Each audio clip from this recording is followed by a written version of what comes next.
Assalamualaikum. Suara saya bisa terdengar ya?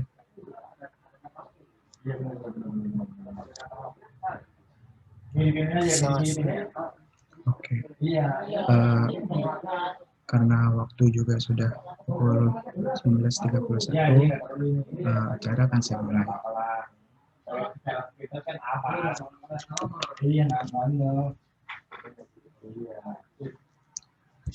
Bismillahirrahmanirrahim. Assalamualaikum warahmatullahi wabarakatuh. Alhamdulillahirrahmanirrahim. Wabihi nasta'in wa ala umuri dunya waddin. Wassalatu wassalamu ala asrofil anbiya'i wal mursalin Sayyidina Muhammadin wa ala alihi wa sahbihi ajma'in. Yang terhormat Ustaz Cahyo selaku pembina Al-Hadis, yang terhormat Ustaz Marzuki Imran selaku pemateri kita pada malam hari ini, dan seluruh jamaah yang dirahmati Allah. Puji dan syukur kehadirat Allah Subhanahu wa taala karena telah memberikan kita nikmat dan karunia-Nya, karena telah memberikan nikmat dan karunia-Nya sehingga kita bisa berkumpul dalam acara kajian kita pada malam hari ini dengan keadaan sehat walafiat. Salawat dan salam tak lupa kita curahkan kepada baginda Nabi besar Muhammad sallallahu alaihi wasallam yang telah membimbing kita dari zaman gelap menuju zaman terang benderang. Semoga kita sebagai pengikutnya diberikan syafaatnya di yaumil akhir nanti. Amin ya rabbal alamin. Jamaah yang dirahmati Allah, sebelumnya perkenalkan, nama saya Widi, saya yang akan memandu acara kita pada malam hari ini. Adapun untuk susunan acaranya, yang pertama itu pembukaan, setelah itu ada tilawah yang akan disampaikan oleh Alvin Al-Huda. Setelah itu akan kita dengarkan materi dari Ustadz Marzuki Imran, lalu ada sesi tanya jawab, setelah itu ada doa, dan ada sedikit pemaparan dari teman-teman kita dari Al-Muhandis dari Departemen PSDA. Setelah itu ada penutup. Baik, untuk memulai acara pada malam hari ini, mari kita awali dengan membaca suratul Fatihah. Semoga acara kita dilancarkan dan tentunya mendapatkan berkah dari Allah. Hadirnya Al-Fatihah. Bismillahirrahmanirrahim. Alhamdulillahirrahmanirrahim.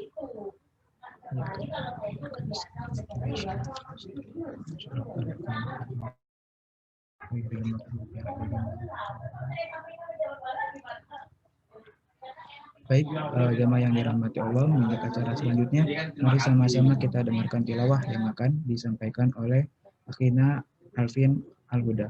Kepada Mas Alvin, sudah dapat kami persilakan. Assalamualaikum warahmatullahi wabarakatuh.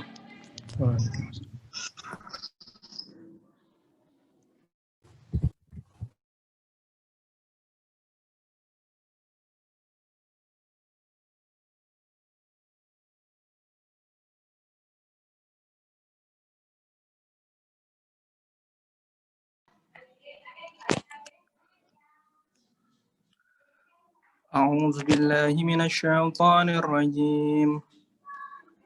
بسم الله الرحمن الرحيم. اقرأ باسم ربك الذي خلق. خلق الإنسان من علق. اقرأ وربك الأكرم.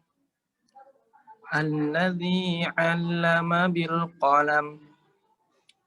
علم الإنسان ما لم يعلم. Shadaqallahul azim. Assalamualaikum warahmatullahi wabarakatuh. Waalaikumsalam warahmatullahi wabarakatuh. Terima kasih Mas Alvin atas tilawahnya. Semoga bagi kita yang mendengarkan dan yang membacanya mendapatkan pahala dari Allah Subhanahu wa taala. Baik, jamaah yang dirahmati Allah, untuk selanjutnya mari sama-sama kita dengarkan materi yang akan disampaikan oleh pemateri kita, yaitu Ustadz Marzuki Imran. Sedikit tentang beliau, nama lengkap beliau Muhammad Marzuki Imran ST. Beliau lahir di Surabaya tanggal 15 April 1983. Pendidikan terakhir beliau adalah lulusan dari Teknik Mesin Institut Teknologi 10 November Surabaya. Pengalaman beliau sebagai pengisi kajian rutin di beberapa komunitas di Surabaya. Selain itu juga beliau sebagai pengisi di beberapa radio seperti Suara Muslim, Syam FM, Colors Radio, dan beberapa radio-radio lainnya. Dan tentu saja seperti jamaah-jamaah sekalian, saya juga tentunya penasaran dengan materi yang akan disampaikan beliau pada malam hari ini. Oleh karena itu, mari sama-sama kita dengarkan saja materi dari beliau pada Ustadz Marzuki Imron. Waktu dan tempat kami persilahkan.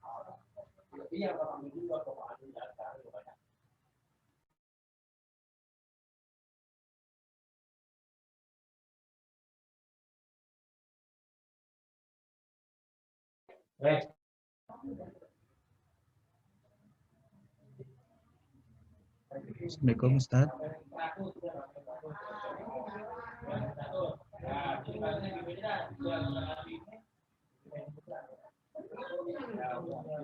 Assalamualaikum Ustaz Marzuki. Suara bisa kedengaran?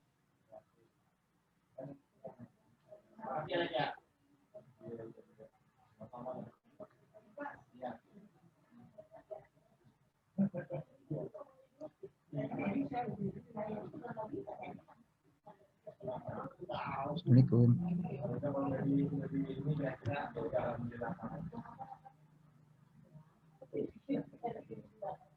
Mungkin sepertinya dari Ustadz ada kendala, tapi nggak apa-apa teman-teman, ini sebentar lagi Ustadz akan bergabung. Mungkin untuk menunggu teman-teman bisa mempersiapkan catatannya, karena nanti materi kita pada malam hari ini nggak akan jauh-jauh dari kondisi kita yang mungkin mayoritas sebagai mahasiswa dan juga pelajar. Tema kita insya Allah pada malam hari ini, kiat agar semangat bertolabul ilmi di masa pandemi. Seperti yang kita tahu, masa pandemi ini sangat menjadi tolak ukur, tolak balik bagi kita pelajar, bisa menjadi semangat, tapi bisa juga menjadi sesuatu yang membuat kita menjadi malas karena kondisi yang kita di rumah saja, seperti itu. Nah, untuk itu kami dari panitia juga memohon kepada teman-teman untuk bisa nanti interaktif dalam mengikuti kajian ini, bisa dengan tanya jawab atau berinteraksi langsung dengan ustadznya, boleh berdiskusi silahkan, supaya tentunya acara kita pada malam hari ini membawa manfaat kepada teman-teman sekalian, seperti itu. Untuk nanti ada sesi tanya jawab juga dari kita. Nah, untuk sesi tanya jawab akan saya sampaikan dari sekarang. Mungkin nanti teman-teman bisa menuliskan formatnya atau menyiapkan pertanyaannya. Untuk opsi yang pertama, kami menyiapkan pertanyaan di mana teman-teman bisa mengaktifkan fitur raise hand yang ada di Zoom teman-teman, sehingga nanti bisa di-unmute dan langsung berinteraksi dengan ustadznya melalui pertanyaan-pertanyaan yang akan disampaikan langsung secara lisan. Untuk opsi yang kedua yaitu pertanyaan melewati kolom chat yang ada di Zoom teman-teman dengan menuliskan nama dan juga pertanyaan tentunya. Dan untuk sesi tanya jawab ini juga sekiranya nggak akan lama, jadi untuk teman-teman yang kiranya penasaran banget dengan tema kita pada malam hari ini, bisa langsung dipersiapkan kira-kira pertanyaan apa yang bakal nanti disampaikan, karena sayang banget kalau acara kita pada malam hari ini unek-uneknya atau rasa-rasa tidak enaknya tidak tersampaikan gitu. Mumpung ada Ustadz di sini yang akan menjelaskan nanti tentang kiat-kiat bertolabul ilmi di masa pandemi. Baik, mungkin Ustadznya sudah join. Assalamualaikum Ustadz Marzuki.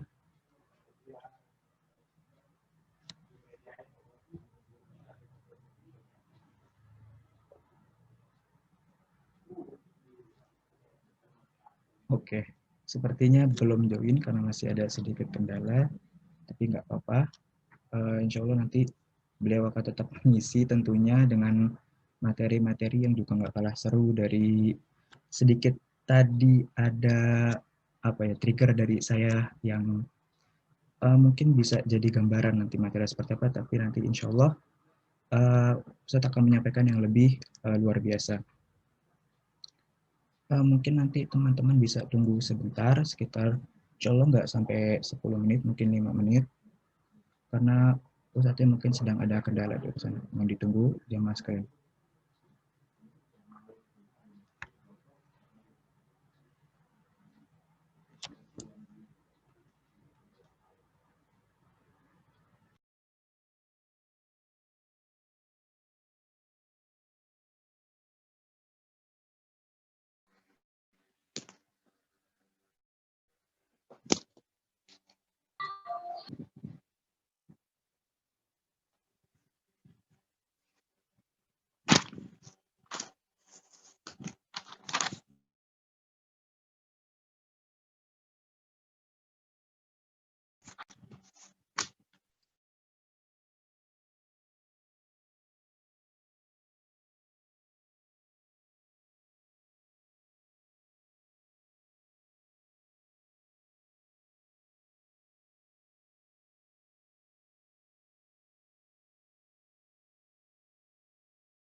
Assalamualaikum, Ustaz Marzuki.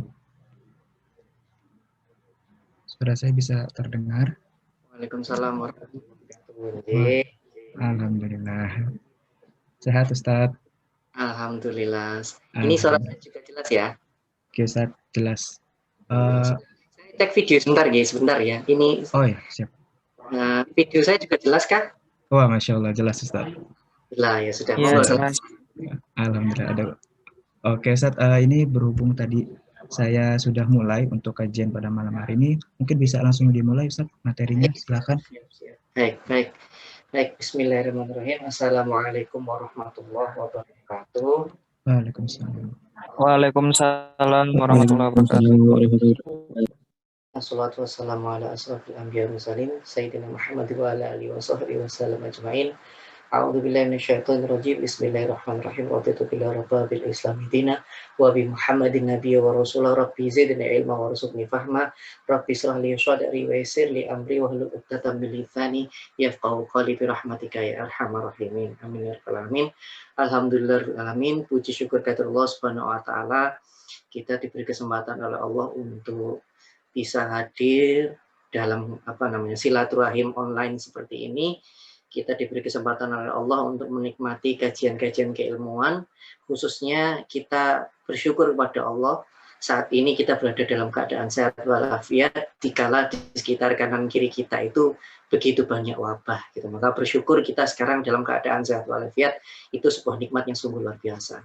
Saya sudah berulang selama pandemi ini, sudah berulang-ulang masuk rumah sakit.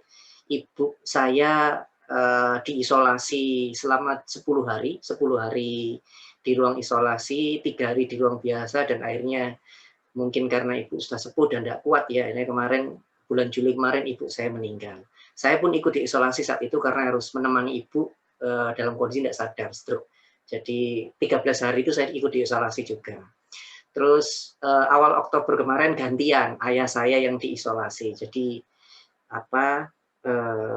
gula darahnya itu naik sampai kata dokternya untung sempat dibawa ke rumah sakit, coba terlambat berapa menit saja mungkin sudah koma ayah saya.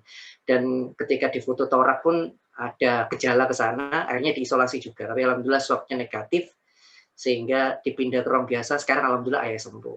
Setelah ayah saya yang sembuh, seminggu kemudian saya yang jatuh, dalam artian saya yang sakit, kena tipes.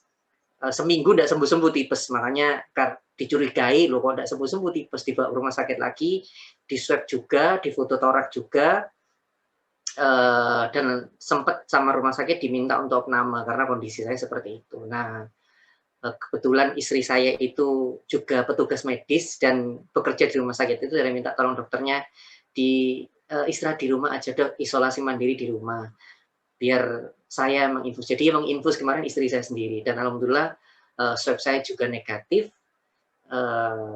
istilahnya, dan sekarang sudah sembuh. Alhamdulillah sekarang sudah sembuh. Nah, kenapa kok saya cerita rangkaian begitu panjang? Jenengan sekarang dalam keadaan sehat walafiat itu luar biasa.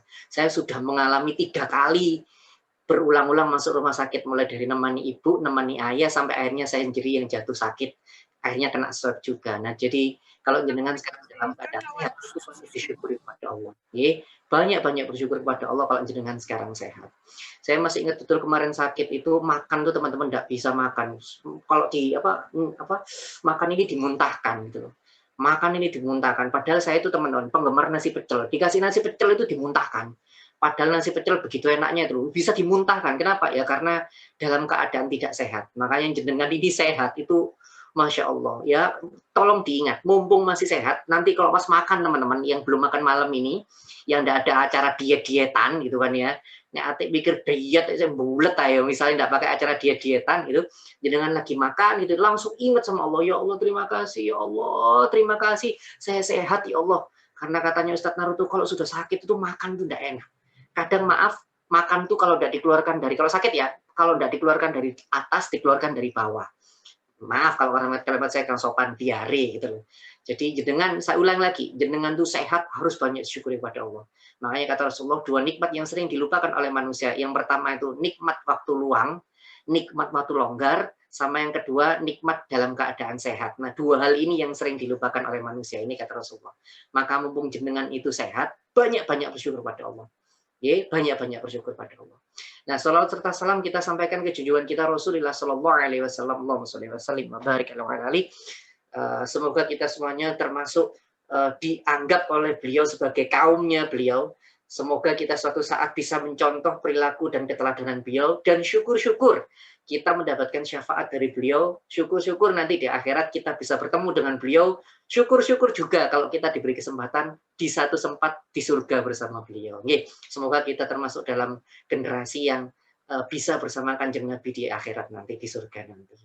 Teman-teman yang dirahmati Allah, sebelum kita mulai bicara panjang lebar, izinkan saya menyampaikan apa istilahnya, sebuah kalimat. Mayuridullahu bi khairan yufaqihu fiddin.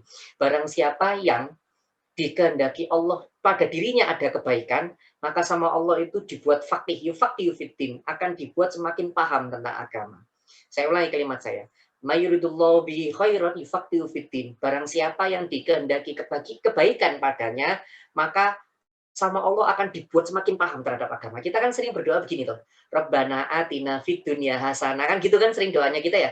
Rabbana atina, wahai Tuhan kami, atina, ya atau itu artinya berikanlah. Atina fid dunya hasanah. Ya Allah, berikanlah kami di dunia ini hasanah, kebaikan. Nah, ternyata kata Rasulullah itu ada penjelasannya. Yang dimaksud kebaikan itu tadi, mayudillahu bihi khairan yufaqihu fiddin. Orang tuh kalau diberikan kebaikan oleh Allah di dunia, maka akan semakin dibuat paham dalam urusan agama. Katanya para ulama begini, salah satu cara Allah untuk membuat seseorang itu makin paham terhadap agama, orang itu akan dibuat secara sengaja atau tidak sengaja, secara sukarela atau terpaksa, itu dengerin pengajian. Maksudnya gimana Ustadz? Contohnya begini, jenengan itu lagi duduk-duduk beli soto. Pas enak-enak makan soto, ganti ya. Tadi kan Ustadz cerita pecel, sekarang soto. Gitu. Biar variasi deh.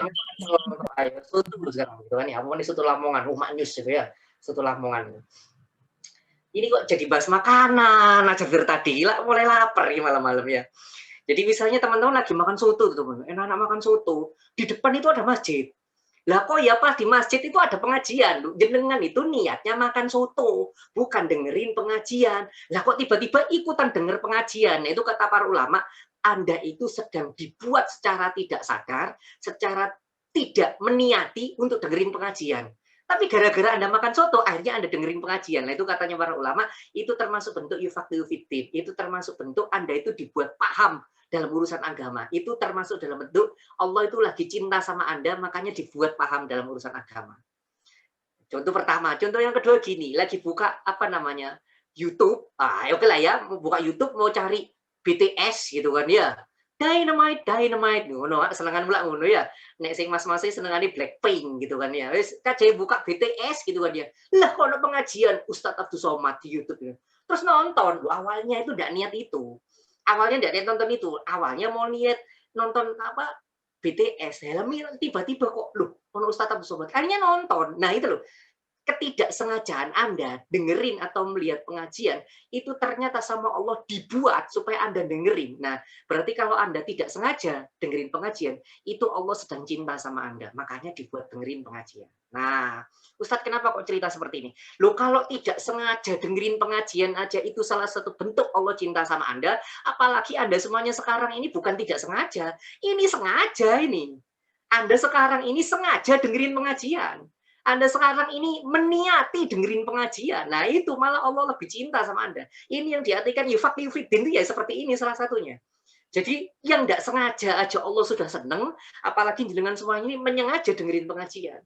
Makanya kalau pengajian tuh dengerin aja, paham Kak, paham, dengerin dulu aja. Karena itu salah satu bentuk Allah senang sama Anda, cinta sama Anda. Bayangkan kalau Allah sudah cinta sama kita, permintaan kita pasti dituruti. Allah sudah cinta sama kita. Makanya kalau ada pengajian ikut saja gitu kan ya. Ikut saja, itu bentuk kecintaan Allah pada jenengan semuanya. Dan kalau pengajian jangan terlalu khusyuk ya. Tahu ya pengajian khusyuk itu ya. Pas duduk pengajian langsung baca doa menuntut ilmu. Tahu doa menuntut ilmu teman-teman? Bismika Allahumma ahya wa bismika amut cewenden ha gitu kan ya. Langsung ngoro. Jangan begitu, itu terlalu khusyuk ya. Jadi nek pengajian itu apa istilahnya? Yo santai biasa ya, cengenges gitu, santai gitu. Tapi intinya kita ikut hadir, ikut dengerin aja, itu sudah sebuah bentuk kebaikan dari Allah. Apalagi seperti jenengan sekarang, seperti Anda sekarang, niat secara sadar ikut pengajian. Nah, itu berarti Allah sedang cinta pada Anda semuanya. Nah, itu perlu disyukuri. Karena tidak semua orang mau dengerin model pengajian kayak begini. Tidak semuanya orang mau ikut pengajian, itu tidak semua orang. Ada orang dikasih pengumuman, besok ada pengajian, belum tentu dia invite, belum tentu dia join. Dengan mau join ini berarti Anda sedang diberikan nikmat yang begitu besar sama Allah. Itu harus disyukuri. Makanya dari tadi saya ngomong banyak bersyukur. Ini salah satu nikmatnya Allah. Baik teman-teman yang dirahmati Allah, ketika kita bicara tentang tolabul ilmi, menuntut ilmu ini salahnya apa kok dituntut gitu kan ya. Begini. Saya boleh minta tolong teman-teman ya, saya nggak tahu ini karena wajahnya saya nggak bisa lihat. Sebenarnya saya pengen lihat wajahnya teman-teman semuanya. Mungkin teman-teman yang mbak-mbak, kalau boleh nih Pak Moderator, Mas atau Mbak, ditampilkan wajahnya. Yang belum pakai hijab ya teman-teman, maksudnya pakai jilbab gitu. Mohon ditampilkan wajahnya kalau berkenan. Dan nanti saya minta tolong kalau misalnya saya bertanya, tolong dijawab lewat chat. Supaya apa? Nah, alhamdulillah, wih Mas Sandi, wih Mas ganteng wis muncul lah. Yang inilah sito, wetok wajahe gitu kan ya. Nah, minta tolong ditampilkan wajahnya. Sambil nanti kalau saya bertanya, minta tolong teman-teman dijawab di chat ya. Tolong dijawab di chat. Biar saya enggak kayak orang gila ngomong karepe dhewe. Iki ngomong ambek sopo gitu nih. Ustaz stres ini. Jadi minta tolong dijawab lewat chat. Baik, kita mulai dari sebuah cerita sederhana teman-teman yang dirahmati Allah. Ilang mana wajahnya Mas? Wis ketok ganteng Mas Andi moyo. Oke. Yuk, kita mulai. Jadi teman-teman yang dirahmati Allah, Alkisah ada 2 anak muda. Ini anggap aja arek UPN, lulusan UPN, sukses gitu kan ya. Sukses lulusan UPN, sukses kerja di tempat bonafit, gajinya gede gitu kan ya. Sama-sama dua-duanya ini lulusan dari UPN. Nah, yang pertama teman-teman, matur nuwun Mas Andi sudah menunjukkan wajahnya gitu ya. Masya Allah, semoga Allah membalas dengan kebaikan ya Mas Andi. Baik. Terus 2 orang ini teman-teman ternyata yang pertama itu teman-teman karena begitu begitu semangatnya karena dia kerja itu giat banget sampai lupa kalau makan itu maaf kalau makan itu sembarangan. Maksud sembarangan itu apa? Yang dimakan itu pokoknya junk food itu dimakan semua. Kenapa kok bisa seperti itu? Karena niatnya satu teman-teman, niatnya satu. Pokoknya kalau saya makan itu kenyang titik. Gak mikirnya cuman ke Lalu ada yang nomor 2. Yang nomor 2 ini sama, lulusan UPN juga, sukses juga, pekerjaannya bagus, gajinya gede. Tapi yang nomor 2 ini teman-teman, dia kalau makan ini niatnya gak cuma kenyang, dia itu pengen kenyang sama pengen sehat, pengen dapat vitamin, dapat gizi dari makanannya. Makanya kalau dia makan tuh milih, dia makan junk food itu jarang. Yang dia makan tuh sayur sop, sayur lodeh, sayur bayam, segala macam sayur mayur ya, herbivora ini kan, pemakan rumput gitu kan nih. Tadi pokoknya segala sayur mayur itu dimakan semua. Gitu, dan akhirnya apa terjadi? Dia dapat kenyang dan dia juga dapat sehat gitu. Nah, lihat dua-duanya melakukan aktivitas yang sama, sama-sama makan. Tapi karena niatnya berbeda, hasil yang didapatkan berbeda. Sama-sama makan, niatnya berbeda, hasil yang didapatkan yang berbeda. Anak muda yang pertama niatnya itu cuma sekedar makan, cuma sekedar pengen dapat kenyang, maka apa yang didapatkan? Yang ia dapatkan kenyang. Tapi anak muda yang kedua itu dia pengen ya kenyang ya dapat, tapi dia pengen dapat sehat. Maka apa yang terjadi? Kenyangnya dapat, sehatnya juga dapat. Ustadz, kenapa kok malam-malam dari tadi cerita makanan? Ini perut saya sudah keroncongan, Ustadz. Saya bukan mau menjelaskan tentang tipe-tipe makanan, tapi cara kita makan itu sama seperti cara kita menuntut ilmu. Sama seperti cara kita bekerja, itu persis seperti cara kita makan. Maksudnya bagaimana Pak Ustadz? Begini, ada orang yang menuntut ilmu, ada orang yang kuliah, itu niatnya di dalam hatinya, dalam pikirannya cuma satu. Pokoknya aku kuliah oleh IPK titik wis. Pokoknya aku kuliah lulus IPK baik, kerja di tempat yang terbaik, gajinya tinggi, gajinya mewah, rumahnya pegah, istri berlimpah. Udah ya, istri satu saja ya, jangan banyak-banyak ya. Saya ditempelin mbak-mbak yang di sini nanti. Baik. Jadi niatnya cuma satu. Pokoknya kalau saya kuliah itu IPK saya harus tinggi, lulusnya cepat. Maka apa yang terjadi? Benar, dia mendapatkan apa yang dia niati ketika dia kuliah dengan niat yang seperti itu. Ketika dia lulus, ya IPK-nya dapat tinggi, lulus pekerjaan dengan apa? Lulus kuliah dengan cepat, dapat pekerjaan, dapat gaji yang terbaik. Kenapa? Karena niatnya itu.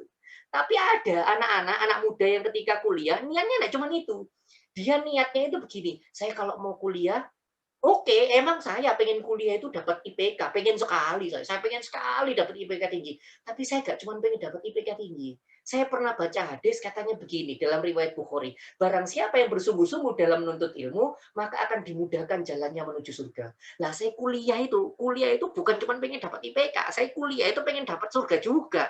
Makanya niatnya akhirnya bukan cuma pengen dapat IPK, tapi niatnya ditempeli niat pengen dapat surga. Jadi niat dunia ditambahi niat akhirat. Maka apa yang terjadi? Dia IPK-nya dapat. Lulus-lulusan terbaik dapat. Tapi surganya juga dapat. Kenapa? Karena dia sudah meniatinya. Ingat yang saya sampaikan tadi ya. Perbuatannya sama, tapi kalau niatnya berbeda, hasilnya nanti jadi berbeda. Kalau dalam bahasa hadis, innamal a'malu bin niat. Segala sesuatu tergantung pada niat. Nah, Ustadz, kenapa kok tiba-tiba cerita seperti ini? Nah, sekarang teman-teman semuanya, pertanyaan saya buat teman-teman semuanya, teman-teman yang mahasiswa-mahasiswi ini, pertanyaan saya, kalau jenengan jadi mahasiswa, kalau Anda jadi mahasiswa atau mahasiswi, Anda milih tipe yang kayak gimana? Tipe yang pertama, yang niatnya cuma dapat IPK doang, pengen dapat urusan dunia doang, atau tipe yang kedua yang niatnya ya IPK dapat tapi akhiratnya juga dapat. Ayo kira-kira teman-teman milih yang mana, nomor 1 atau nomor 2? Ayo dijawab di chat, silakan, monggo dijawab di chat. Ini chatnya bisa ya teman-teman, boleh dijawab lewat chat teman-teman. Milih yang mana, nomor 1 atau nomor 2? Nomor 2, oke. Lagi nomor 2, alhamdulillah sudah mulai ada kehidupan di sini ya. Monggo silakan yang nomor 2, baik, lagi, saya pengen jawabannya banyak. Saya pengen tahu jawaban terbanyak nomor berapa, gitu kan ya. Nggak ada nomor 3 ya, tak tutup kon jawab nomor 3 kon yo. Ini 1 dan 2 saja ya. Nggak ada nomor 3, 2. Oke, ada lagi? Gak ada nomor 11 di sini ya. Nomor 2, alhamdulillah ya. Ini berarti dengan waras semua ya, jawaban dimilih nomor 2. Alhamdulillah, Masya Allah. Sip, bagus. Oke, nomor 2 enak ya. Kali ngetik 2 enter ini beres gitu. Itu masih mending 2 di enter. Ono sing copas copy paste control V iku mayak nek iku males usaha gitu ya. Nomor 2. Oke, good teman-teman, pilihan bagus. Sekarang pertanyaan saya begini, kita semuanya pasti pengen yang nomor 2. Kita dunianya dapat, akhirannya dapat. Pasti kita milihnya seperti itu. Tapi teman-teman yang dirahmati Allah, benarkah perilaku kita itu seperti yang kita niati? Benarkah perilaku kita ketika kuliah itu seperti yang kita niati sekarang, pengen dapat dunia dan dapat akhiratnya juga? Nah, mari kita cek. Kenapa kok tiba-tiba saya bilang kayak gini? Kita cek kalau perilaku kita itu tidak seperti ini, maka berarti kita kita belum benar-benar niatkan nomor 2. Ya, maka kita akan ngecek sekarang. Kita cek sekarang. Bagaimana cara ngeceknya, Ustadz? Satu cara ngeceknya begini. Sudah luruskah niat kita? Nah, Ustadz maksudnya sudah luruskah niat kita itu begini. Sudah luruskah, orang yang sudah lurus itu, kalau niatnya lurus, dia tidak gampang kecewa. Segala macam kesulitan yang dia hadapi ketika kuliah, itu nggak akan sambatan. Kenapa? Karena niatnya sudah tahu. Aku misalnya berangkat ke kampus, ini cerita tidak ada corona ya teman-teman ya, ini cerita tidak ada corona. Aku berangkat ke kampus, banku bocor gitu kan ya. Sudah ban bocor, hujan deras, banjir pisan gitu kan ya. Teles kebles gitu tuh. Sampai kampus telat, ketutup lawang tidak bisa masuk, misalnya kayak gitu. Nah, orang kalau niatnya nomor 1, niatnya nomor 2, dia tahu saya bukan hanya ngejar dunia, tapi saya ngejar akhirat. Maka dia akan tidak gampang kecewa. Oh, saya sudah ikhtiar kok, saya sudah usaha kok, Allah sudah lihat saya ngoyo, saya yakin sekali ini akan dapat pahala dari Allah. Nah, itu dia tidak akan kecewa. Orang kalau niatnya sudah lurus gitu kan ya, niatnya sudah lurus, maka dia kalau misalnya ujian enggak curang ya teman-teman ya, bukan nyontek, bukan nyuntun, enggak. Ketika dia ujian enggak curang, maksimal wis pokoknya belajar gitu. Nilainya ternyata misalnya D gitu misalnya. D. Maka dia enggak akan gampang kecewa. Loh, saya sudah usaha kok, sudah belajar kok. Saya bukan malas-malesan, saya belajar ini gitu kan. Saya sampai ngopi bolak-balik, ngopi woi gitu kan ya. Belajar sambil ngopi sampai tak peteli ini, tapi ya tetap dapat D. Maka dia tidak akan kecewa. Kenapa? Karena Allah sudah menghitung ikhtiar saya. Allah sudah menghitung ngoyonya saya. Allah sudah menghitung melekan saya kemarin malam. Nah itu dia tidak akan kecewa. Tidak akan kecewa. Kenapa? Karena dia sudah lurus niatnya. Orang yang lurus niatnya itu tidak akan gampang kecewa. Maka kalau jenengan masih kuliah itu sering sambatan, aduh tugasnya cek akene. Nah itu berarti belum lurus niatmu. Tugas apa tugas? Iki dosennya bencek. Nah itu berarti belum lurus niatmu. Itu dosennya yang salah. Awakmu sing lurus niatnya belum lurus. Nah, gitu. Jadi kalau jenengan masih ada waktu untuk rasan-rasan dosenmu gitu kan ya. Bikin grup WhatsApp untuk merasani dosenmu. Nah, gitu ya. Yang di sana tidak ada dosennya, mau diajar. Dosen itu naudzubillah min dzalik, astagfirullah gitu kan ya. Astagfirullah ya bener, tapi aku ngerasani ya dosa gitu kan ya. Nah, itu teman-teman kalau Anda masih ngeluh seperti itu berarti belum lurus niat. Berarti belum benar-benar milih nomor 2. Orang yang milih nomor 2 lurus niatnya, tidak akan gampang kecewa. Sesusah apapun kuliah, sesusah apapun mata kuliah, misalnya, Ustadz, beneran Ustadz susah banget mata kuliah ini, yuk gak apa-apa. Sudah berusaha semaksimal mungkin, tetap gak paham, yuk gak apa-apa. Kenapa? Karena sudah tahu, ini niatnya karena Allah. Meskipun gak paham, yakin saya dapat pahala terbaik dari Allah. Ya, itu ya, nomor 1 ya teman-teman ya. Apa itu ciri nomor 1? Orang kalau apa istilahnya milih nomor 2, lurus niat. Niatnya lurus, gak gampang kecewa karena itu tadi niatnya lurus. Nomor 2, orang kalau memang dia itu milih nomor 2, maka dia akan bersungguh-sungguh. Kuliahnya itu sungguh-sungguh, maksudnya kayak gimana Ustadz? Makanya kan bahasa Arabnya sungguh-sungguh kan jihad, jahada, bersungguh-sungguh. Orang perang itu kan bersungguh-sungguh perang. Kalau ceritanya perang lu pura-pura, ting ting ting itu udah ono. Atau pas perang tuh teriak, Naruto, Sasuke, itu udah ada. Itu bukan perang, itu hanya ada di anime gitu kan ya. Di kehidupan nyata enggak ada perang kayak gitu, enggak ada. Perang ya perang aja. Ganti teriak-teriak, Naruto, Sasuke, gitu kan ya. Katanya Naruto mati ya. Ini rame gitu dia. Wah, belum lah ya. Kalau Naruto mati nanti saya menggantikan Hokage ya. Hokage ke-8 ya. Ya, Jinchurikinya bukan Jinchuriki Kyuubi gitu kan ya. Aku awak dewi apa namanya? Apa? Jinchuriki ini tikus gitu kan ya. Milih Jinchuriki kok tikus gitu. Baik. Nah, itu loh. Jahada, bersungguh-sungguh. Makanya orang jihad itu tidak katakan bersungguh-sungguh gitu kan. Karena memang orang jihad itu memang arti dalam bahasa Arab jihad itu artinya bersungguh-sungguh. Nah, maksudnya gimana? Yang dimaksud jihad itu para ulama bilang bukan hanya berangkat perang, enggak. Jenengan kuliah sungguh-sungguh itu kata para ulama, orang menuntut ilmu sungguh-sungguh itu disebut jihad.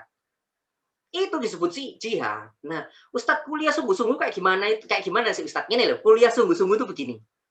Saya belum ngomong corona ya teman-teman ya. Ini normal dulu. Nanti kita bahas kalau corona. Kita bicara normal dulu.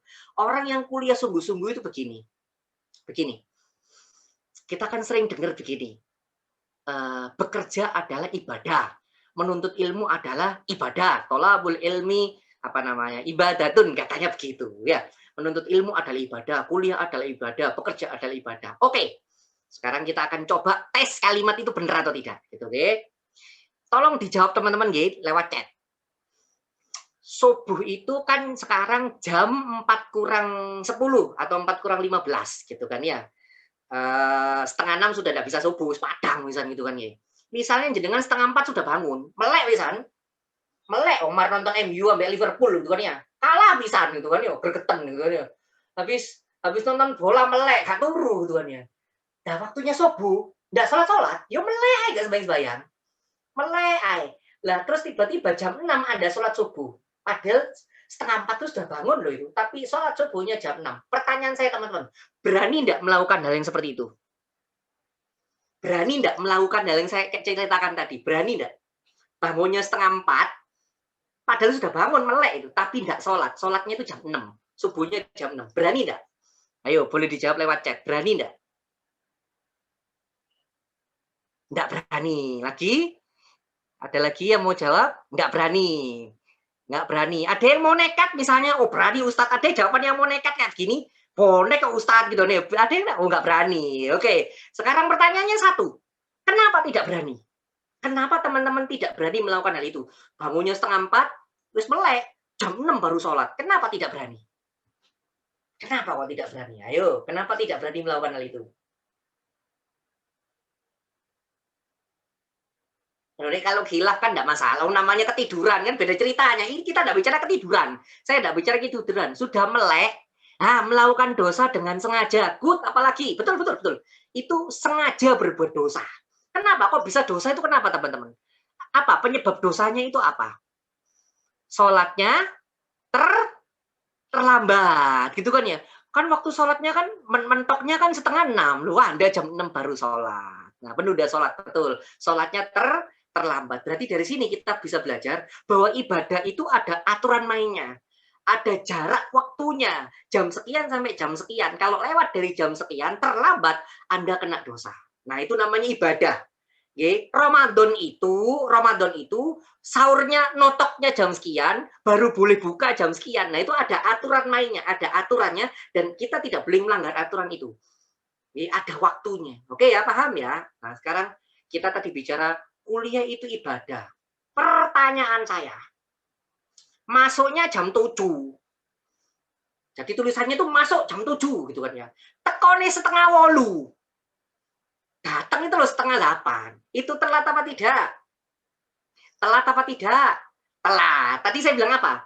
Namanya ibadah itu enggak boleh telat. Lu iki kuliah jarine ibadah, tapi kok telat. Oke ya, maka kalau tadi ngomong saya milih nomor 2 Ustadz, ini jawaban saya, belgedes gitu kan ya.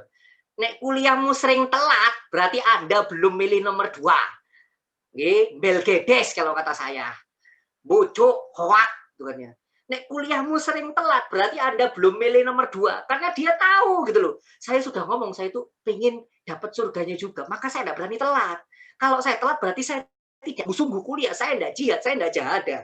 Kalau saya sungguh-sungguh kuliah, saya tidak mungkin melakukan terlambat. Kecuali di luar di luar dugaan. Numpak sepeda motor, jadi masuknya jam 7, berangkat 5:30 misalnya. Udah, ban bocor. Itu kan beda cerita. Tidak diniati untuk telat.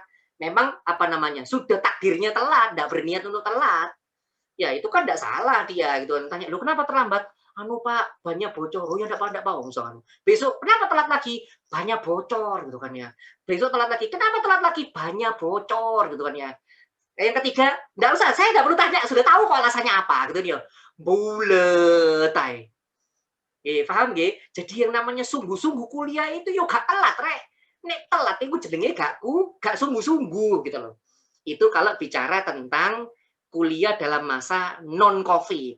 Ustadz, emang kalau yang COVID sungguh-sungguh kayak gimana? Ini kuliah yang sungguh-sungguh itu. Gini. Ini sambil contoh lagi supaya dengan itu logikanya itu bisa terbuka dalam bahasa fikih. Yes, analoginya itu terpakai. Gitu ya. Pada saat Anda sholat, paling gampang nyuntun sholat. Allahu Akbar kan begini kan? Berani nggak teman-teman pada saat sholat itu santai banget? Maksud santai banget itu ini kan ya. Jadi santai banget, tidak benar-benar iki sembahyang. Allahu Akbar santai. Santai itu, garuk-garuk gitu kan ya. Nah, misalnya kayak gini gitu kan ya. Pertanyaan saya, berani nggak sholat kayak begitu teman-teman? Kecuali kalau memang kemarin belum tidur loh, ya itu betul ceritanya. Berani nggak kayak gitu? Terlalu santai kalau sifat ibadah. Bukan berarti harus serius banget, enggak. Tapi terlalu santai. Berani nggak kayak gitu? Nggak berani. Kenapa? Lu kok sholat ibadah kok dibuat tidak serius seperti itu? Kok ibadah kok tidak dibuat serius seperti itu? Kan nggak boleh. Nah, sama. Kalau Anda ngaku kuliahnya serius, maka nggak ada ceritanya kuliah. Pas saya kuliah, layarnya dimatikan, dosennya ngomong, Anda tidur-tiduran, santai, ngeleset, mangan kacang, gitu. Dosennya ngomong, wah, santai. Kapan biare, dosen mikirnya, ngomong, boyang, dan langsung PowerPoint itu tunjuk, dibagi file, beres, toh, gitu kan. Itu namanya nggak sungguh-sungguh kuliah.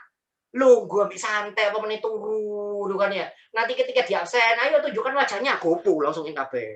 Raka gitu kan dia.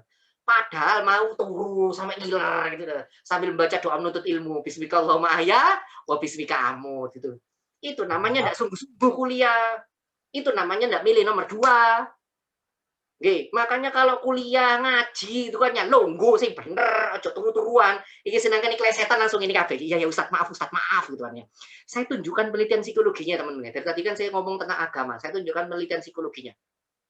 Ada ahli komunikasi nonverbal namanya Alan Pease, silakan nanti dicari di apa namanya di Google. Alan Pease itu ahli psikologi nonverbal. Beliau itu melakukan penelitian. Dia melakukan penelitian dengan 2 tes subjek. Jadi subjeknya apa namanya? Orangnya berbeda tapi penelitiannya sama. Jadi beliau mengumpulkan 100 orang di dalam satu ruangan. Mereka tidak tahu kalau mereka itu disorot pakai kamera, itu tidak tahu. Jadi mereka diminta untuk duduknya duduknya seperti ini. Kaku banget, kaku gini, atau duduknya terlalu santai. Nah, kayak gini, yo tangan ini. Jadi disuruh duduk yang santai atau terlalu serius seperti itu. Lalu diceritakan, ya ceritalah ya. Setelah selesai cerita, ditanyain 10 pertanyaan. Maka apa yang terjadi? Di antara 100 orang tadi, rata-rata hanya bisa maksimal menjawab 3 pertanyaan. Apa kesimpulannya Alan Pease?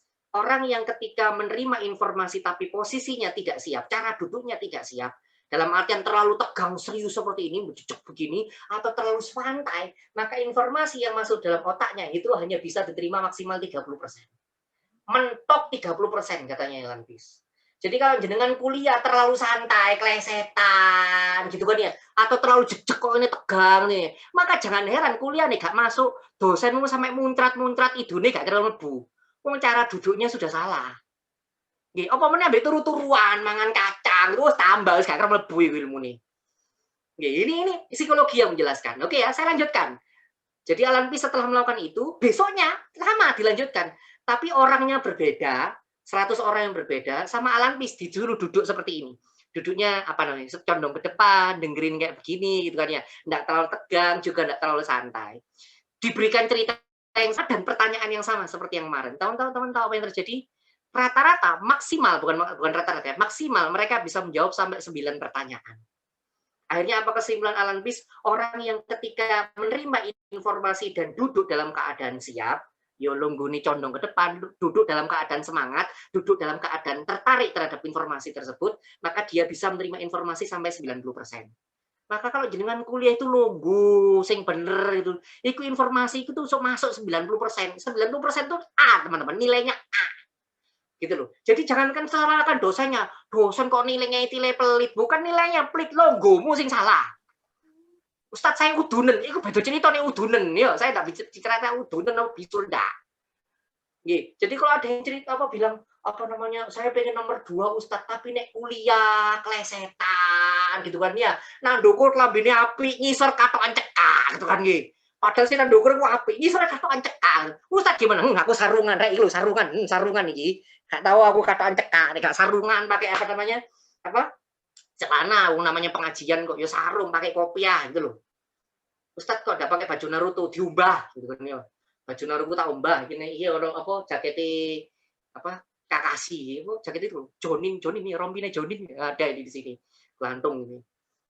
Jadi itu teman-teman. Jadi kalau teman-teman memang niatnya nomor 2 selain 1 lurus, niatnya lurus, nomor 2 sungguh-sungguh kalau kuliah. Saya ulangi kalimat saya, sungguh-sungguh kalau kuliah. Itu bukti bahwa jenengan itu memang niatnya untuk akhirat. Lalu ini yang ketiga. Begini. Bahwa istilahnya bentuk orang menuntut ilmu itu adalah prakteknya. Saya ulangi kalimat saya. Bentuk orang menuntut ilmu itu prakteknya. Contohnya begini. Kalau saya kurang paham ya dengan ilmu yang lain. Saya dulu lulusan teknik mesin, teman-teman. Saya lulusan teknik mesin ITS. Maka izinkan saya ngasih contohnya teknik mesin ITS. Gini aja. Saya masih ingat teman-teman, dosen saya itu ngajari saya seperti ini. Arek-arek opo ibu mahasiswa dulu ngilok kan mengejek saya gitu loh. Tapi ejekan itu benar-benar menampar wajah saya. Karena apa yang disampaikan dosen saya itu benar. Beliau bilang gini, mahasiswa kok cuma bisa demo. Loh, tapi kan untuk kebaikan. Tak takoni kowe mahasiswa apa? Teknik mesin, Pak. Berarti pola pikirmu kan harus menggunakan solusi-solusi teknik mesin. Maksudnya gimana? Gini loh. Kalau ada banjir bukan demo ke pemerintah. Kalau ada banjir anak teknik mesin itu mikir, saya bisa bikin pompa dengan debit berapa supaya banjir ini bisa dialihkan. Nah itu ilmunya dipakai, itu benar namanya anak teknik mesin.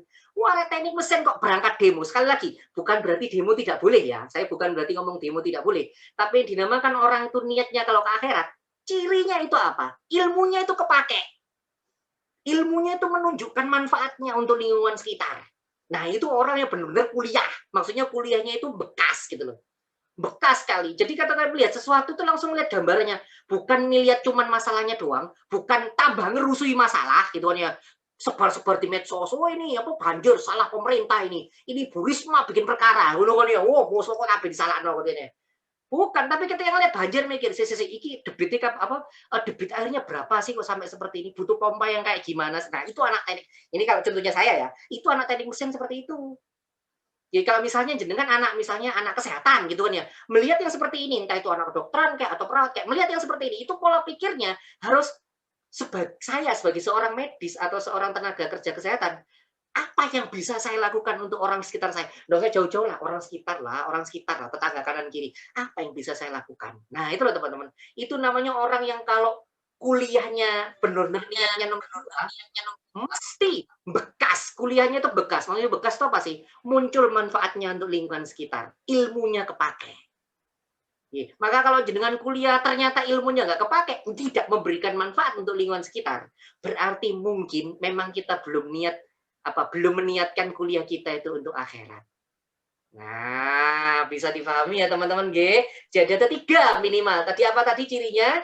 Niatnya lurus, meluruskan niat. Nomor 2 tadi apa? Kuliahnya sungguh-sungguh. Itu nomor 2, jahada, bersungguh-sungguh. Nomor 3 tadi apa?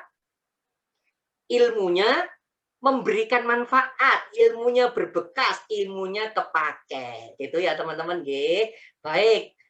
Saya rasa sampai di sini. Monggo Pak Moderator kalau misalnya ada mau tanya jawab silakan biar jadi panjang ini diskusinya ya. Monggo silakan. Ya Ustaz, terima kasih banyak atas materinya. Baik, seperti yang tadi sudah saya sampaikan, untuk sesi tanya jawab ini ada 2 option. Option yang pertama, teman-teman bisa langsung mengaktifkan fitur raise hand supaya nanti ada interaksi, ada diskusi sama Ustadz Marzuki. Nah, untuk opsi yang kedua mungkin teman-teman bisa menanyakannya lewat kolom komentar dengan menyebutkan nama serta pertanyaan. Baik, karena tadi sudah dibuka sesi pertanyaannya, mungkin teman-teman yang merasa ada yang ganjal atau mungkin mau minta tips gitu sesuai dengan tadi tema kita gitu kan, kiat bertolabul ilmi di masa pandemi, bisa langsung ditanyakan saja gitu. Kalau memang mau tanya bab yang lain juga tidak apa-apa, silakan, boleh. Oke. Ya itu. Bisa ditanyakan juga mungkin bab-bab yang lain gitu. Mungkin sambil menunggu Ustadz, ini kan tadi mungkin masih ada yang mengetik atau sebagaimana, dan tadi saya juga baru tahu tadi ada kabar dari Ustadz gitu, jadi kami juga turut berduka cita mungkin untuk ibunya Ustadz gitu. Semoga beliau amal ibadahnya diterima oleh Allah Subhanahu wa taala. Terima kasih ya teman-teman. Baik. Monggo silakan teman-teman kalau ada yang mau bertanya. Alhamdulillah tidak ada pertanyaan, berarti kita bisa selesaikan saat ini juga. Itu kan ya. Alhamdulillah. Senang. Atau peserta yang baik adalah peserta yang tidak menyusahkan pembicaraannya. Pintar. Silakan teman-teman yang bertanya. Iya. Sayang ini momen yang sangat baik untuk bisa berdiskusi dengan Ustadz tentunya ya. Baik, silakan teman-teman. Mungkin ada yang mau bertanya. Kalau nggak ada yang bertanya, ini sebenarnya saya pengen bertanya. Kita ambil kesempatan duluan, bagaimana? Ustaz, tidak apa-apa? Kalau mau Pak Moderator duluan, silakan. Gitu. Ini mungkin sebagai pertanyaan men-trigger teman-teman gitu. Sepertinya nanti mungkin ada pertanyaan-pertanyaan selanjutnya gitu. Oh, rupanya udah ada yang bertanya. Sayang sekali. Itu ada di kolom komentar, bisa saya bacakan, Ustaz? Silakan Pak Moderator, silakan. Oke, dari Muhammad Atif Azmi, Ustadz izin bertanya bagaimana cara mengatasi stres, Ustadz? Gitu. Bagaimana caranya mengatasi stres? Ya jangan stres gitu. Enak Ustadz yang jawab gitu ya. Begini Mas. Gini ya. Begini, Mas, Mbak, jenengan itu bisa sakit kepala nggak? Maksudnya sakit kepala panas gitu bisa nggak? Bisa nggak? Kena sakit kepala itu bisa nggak? Bisa kan? Pasti punya kesempatan sakit kepala. Jenengan bisa kena batuk nggak? Aku gak ngomong COVID tuh ya, aku gak ngomong COVID, batuk biasa, aku batuk di COVID no KB, bukan batuk biasa. Ya batuk, duduk COVID, bukan ya, batuk biasa gitu kan G. Jadi jenengan bisa kena batuk kan, jadi bisa sakit kepala, bisa kena batuk. Maksudnya kayak gimana? Bahwa Anda kalau kena sakit kepala, kena batuk itu wajar. Jadi Allah menciptakan sakit itu wajar untuk kita, itu normal sekali. Berarti kita manusia bisa sakit. Oke, termasuk stres. Jadi jangan salahkan stres. Stres itu termasuk apa namanya? Salah satu yang diberikan sama Allah. Jadi jangan apa namanya? Jangan kok naik stres ya. Enggak masalah. Itu diberikan sama Allah stres. Ya sudah, terima saja. Nah, masalahnya begini. Kalau stresnya kelamaan itu akhirnya jadi masalah. Kalau enggak pernah stres sama sekali, itu juga masalah. Oh, kok lempeng, gak ada masalah. Itu malah bahaya. Berarti hidupnya enggak ada tantangan. Tapi kalau hidup sudah ada stresnya dan sebagainya, lah itu justru apa namanya? Menunjukkan kalau hidup Anda punya tantangan. Nah, gitu ya. Maka jangan istilah gini, jangan marah dulu, maksudnya jangan kecewa dulu. Aku kok dikasih stres sih? Ya, jangan itu terima saja bahwa Anda dalam keadaan stres. Sama seperti kalau Anda kena sakit kepala, terima saja. Itu salah satu apa? Itu sudah jadi takdirnya Allah. Itu seluruh yang pertama. Terus yang kedua begini teman-teman, kenapa kita stres gitu kan ya? Saya tidak bahas dari sisi ilmu medisnya. Nanti biar teman-teman kesehatan yang menjawab itu, teman-teman kedokteran yang menjawab stres itu apa sih yang terjadi pada tubuh kita dan sebagainya dan sebagainya. Saya menjelaskan dari sudut pandang agama saja. Ya. Stres itu boleh, tapi kalau stres terlalu berlebihan itu jadi tidak baik. Nah, kenapa stres itu terlalu berlebihan? Karena kita itu terlalu fokus memikirkan bagaimana caranya ini selesai, bagaimana masalah kita itu selesai. Ambil contoh, kelasku nanti mau ya. Terus Nah, ini nomor K, udah ada ya, biasanya nomor K, soalnya Tupperware itu biasanya yang membuat emak-emak marah kalau ini hilang ya. Gini, ini botol ya, bukan gelas ya.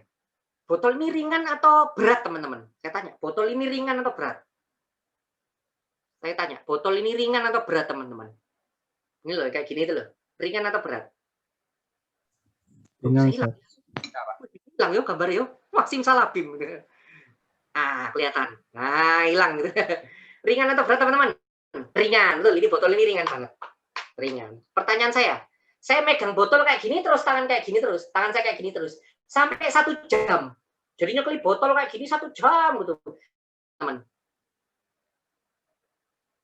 Ayo, megangi botol kayak gini sampai 1 jam, ringan atau berat? Ayo, ringan atau berat? Kalau pegangin botol kayak gini, teman. Jadi berat, yo gak cuman berat. Kalau di Korea itu geringgingen gitu kan ya. Tangan jadi kaku betul ya. Yang asalnya ringan tapi kalau dipegang terlalu lama jadi berat. Apalagi megangnya sampai berhari-hari, oh tambah geringgingan itu tanganmu. Maksudnya kayak gimana sih Ustaz? Dong kalau megang botol terlalu lama aja bisa pusing, bisa stres. Apalagi kalau Anda terlalu lama mikirin masalah itu, dipikir terus, tambah stres Anda. Lu Ustaz berarti kalau dipikir, ya dipikir peng bisa naik, wis mari ojo dipikir maneh. Terus kita ikhtiar saja, terus bagaimana menyelesaikannya? Nah ini ya, jadi satu itu tadi, jangan terlalu dipikir terlalu lama, karena itu akan membuat kita semakin stres, itu yang pertama. Nomor 2 begini, orang itu stres, itu tadi, karena terlalu lama memikirkan masalahnya, lupa bahwa masalahnya itu selesai bukan karena kita yang menyelesaikan. Masalah itu selesai kalau Allah bilang selesai. Allah bilang selesai, mari. Ada orang yang puyeng sama masalah itu, dia bingung bagaimana cara menyelesaikannya. Jeketek, mari dewe. Tiba-tiba ujuk-ujuk itu selesai sendiri masalah. Kenapa? Karena Allah yang menyelesaikan. Maka orang itu stres karena dia tidak kenal Allah. Kalau stresnya kelamaan karena tidak kenal Allah. Kalau kenal Allah, dia akan ngomong sama hatinya, enggak kok, Allah pasti nolongin.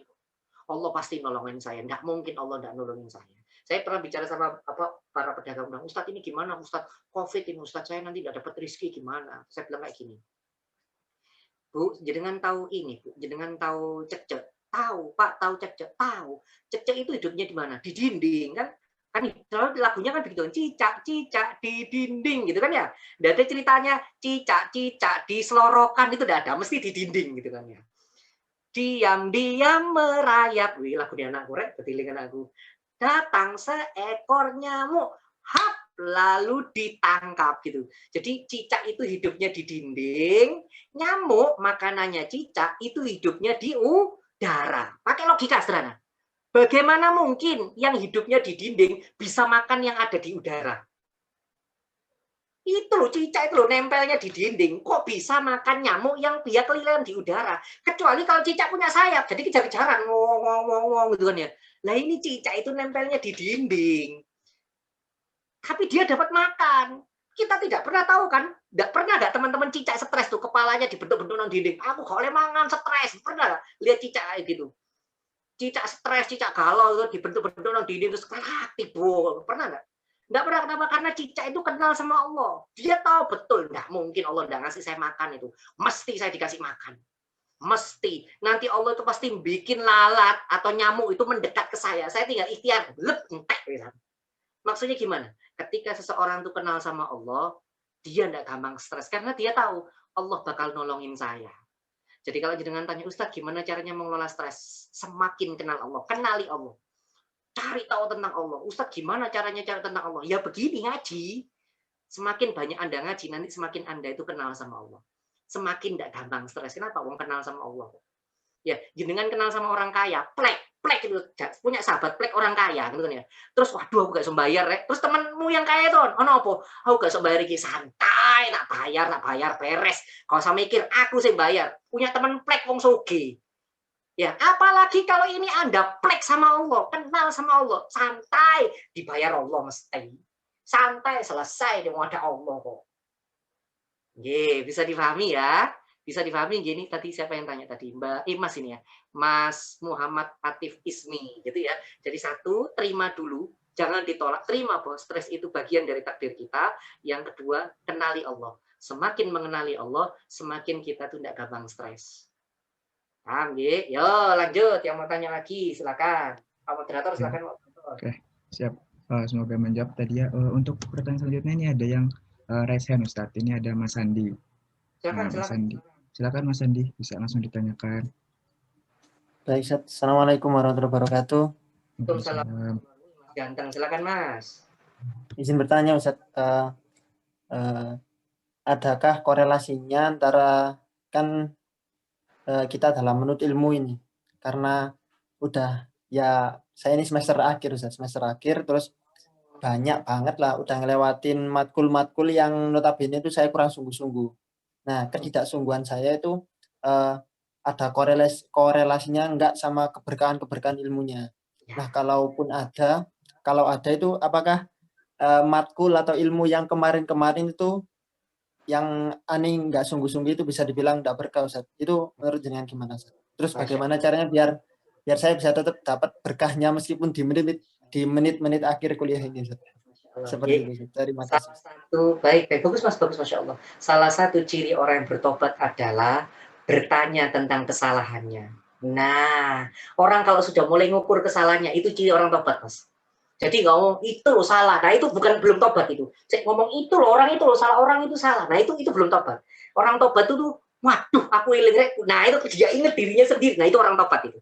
Orang tobat itu yang dilihat dirinya sendiri. Nah, jenengan berarti insya Allah termasuk orang yang bertobat. Gimana Ustadz yang kemarin-kemarin tuh saya tidak sungguh-sungguh. Apakah kehilangan keberkahan? Iya. Aduh, emani. Ya enggak apa-apa, sudah terjadi. Udah tahu ilmunya kok. Jenengan dulu udah tahu. Nah, sekarang kan sudah tahu ilmunya. Maka sekarang sungguh-sungguhnya mulai sekarang. Terus gimana Ustadz? Saya kan sudah telat gitu kan. Ya gimana ngejar startnya? Gini, saya kasih contoh. Jenengan tahu Nah, pernah dengar nama Abu Hurairah? Sahabat Nabi Muhammad yang namanya Abu Hurairah, bapaknya kucing gitu kan. Hurairah kan kucing gitu kan. Bapaknya kucing gitu kan. Teman-teman saya beritahu ya, Abu Hurairah itu masuk Islamnya telat, teman-teman. Telat kayak gimana Ustadz? Jadi beliau hanya mendapati Rasulullah itu 2 tahun. Jadi beliau masuk Islam 2 tahun setelahnya Rasulullah meninggal.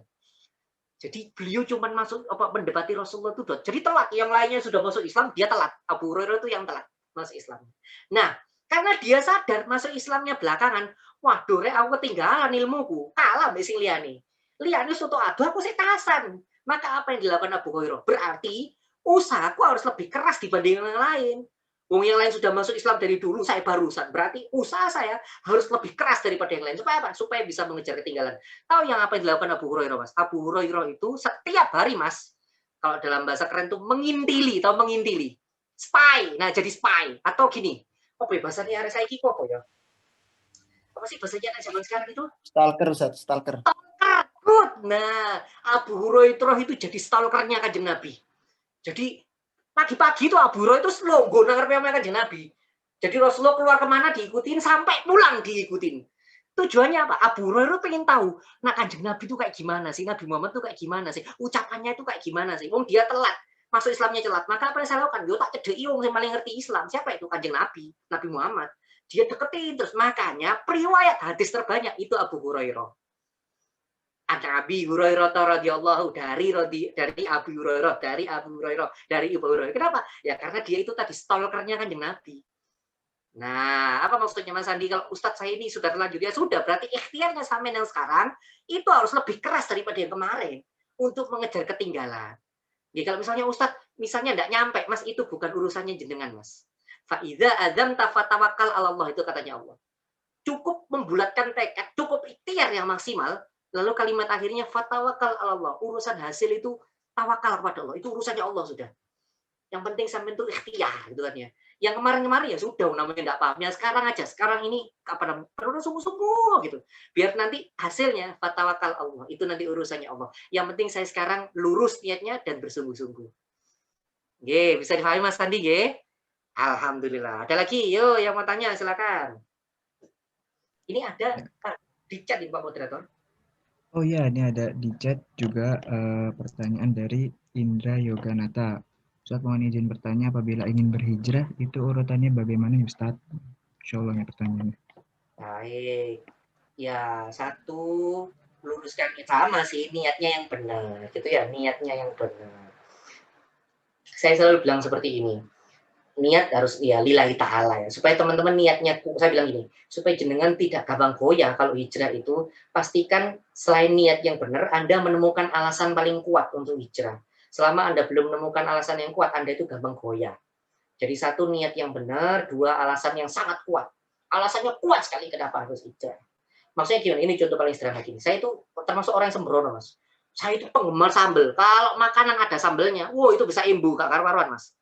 Saya itu penggemar sambel, ya. Wis pokoknya ketemu sambel tuh, wih masya Allah, wis bisa jadi banyakan sambelnya daripada nasinya itu.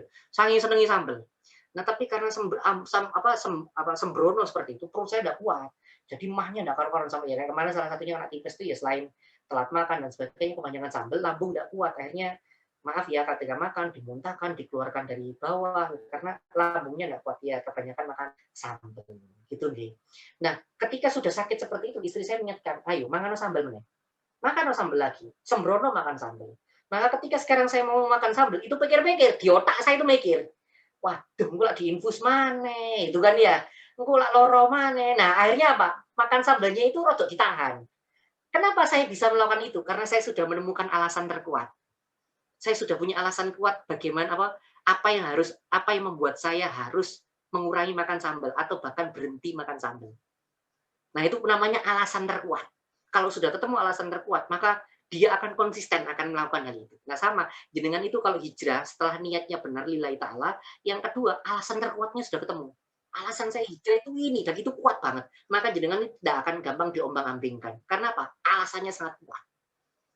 Itu ya, itu poin nomor 2. Nomor 3, setelah teman-teman apa istilahnya niat yang benar, punya alasan yang kuat. Lalu nomor 3 mulai belajar atau mulai mempraktekkan dari yang mudah-mudah. Saya ulangi kalimat saya, mulai belajar atau mempraktekkan yang mudah-mudah. Jangan terlalu berat ya. Pertama kali belajar jangan langsung bab jihad. Ya puyeng siramu puyeng cetor gitu kan ya. Pertama kali belajar jangan langsung bab khilafah, ya ngeluh ya. Langsung pecah ya kepala jenengan. Kenapa? Wong itu bab kalau di fikih itu bab 18, bab 19.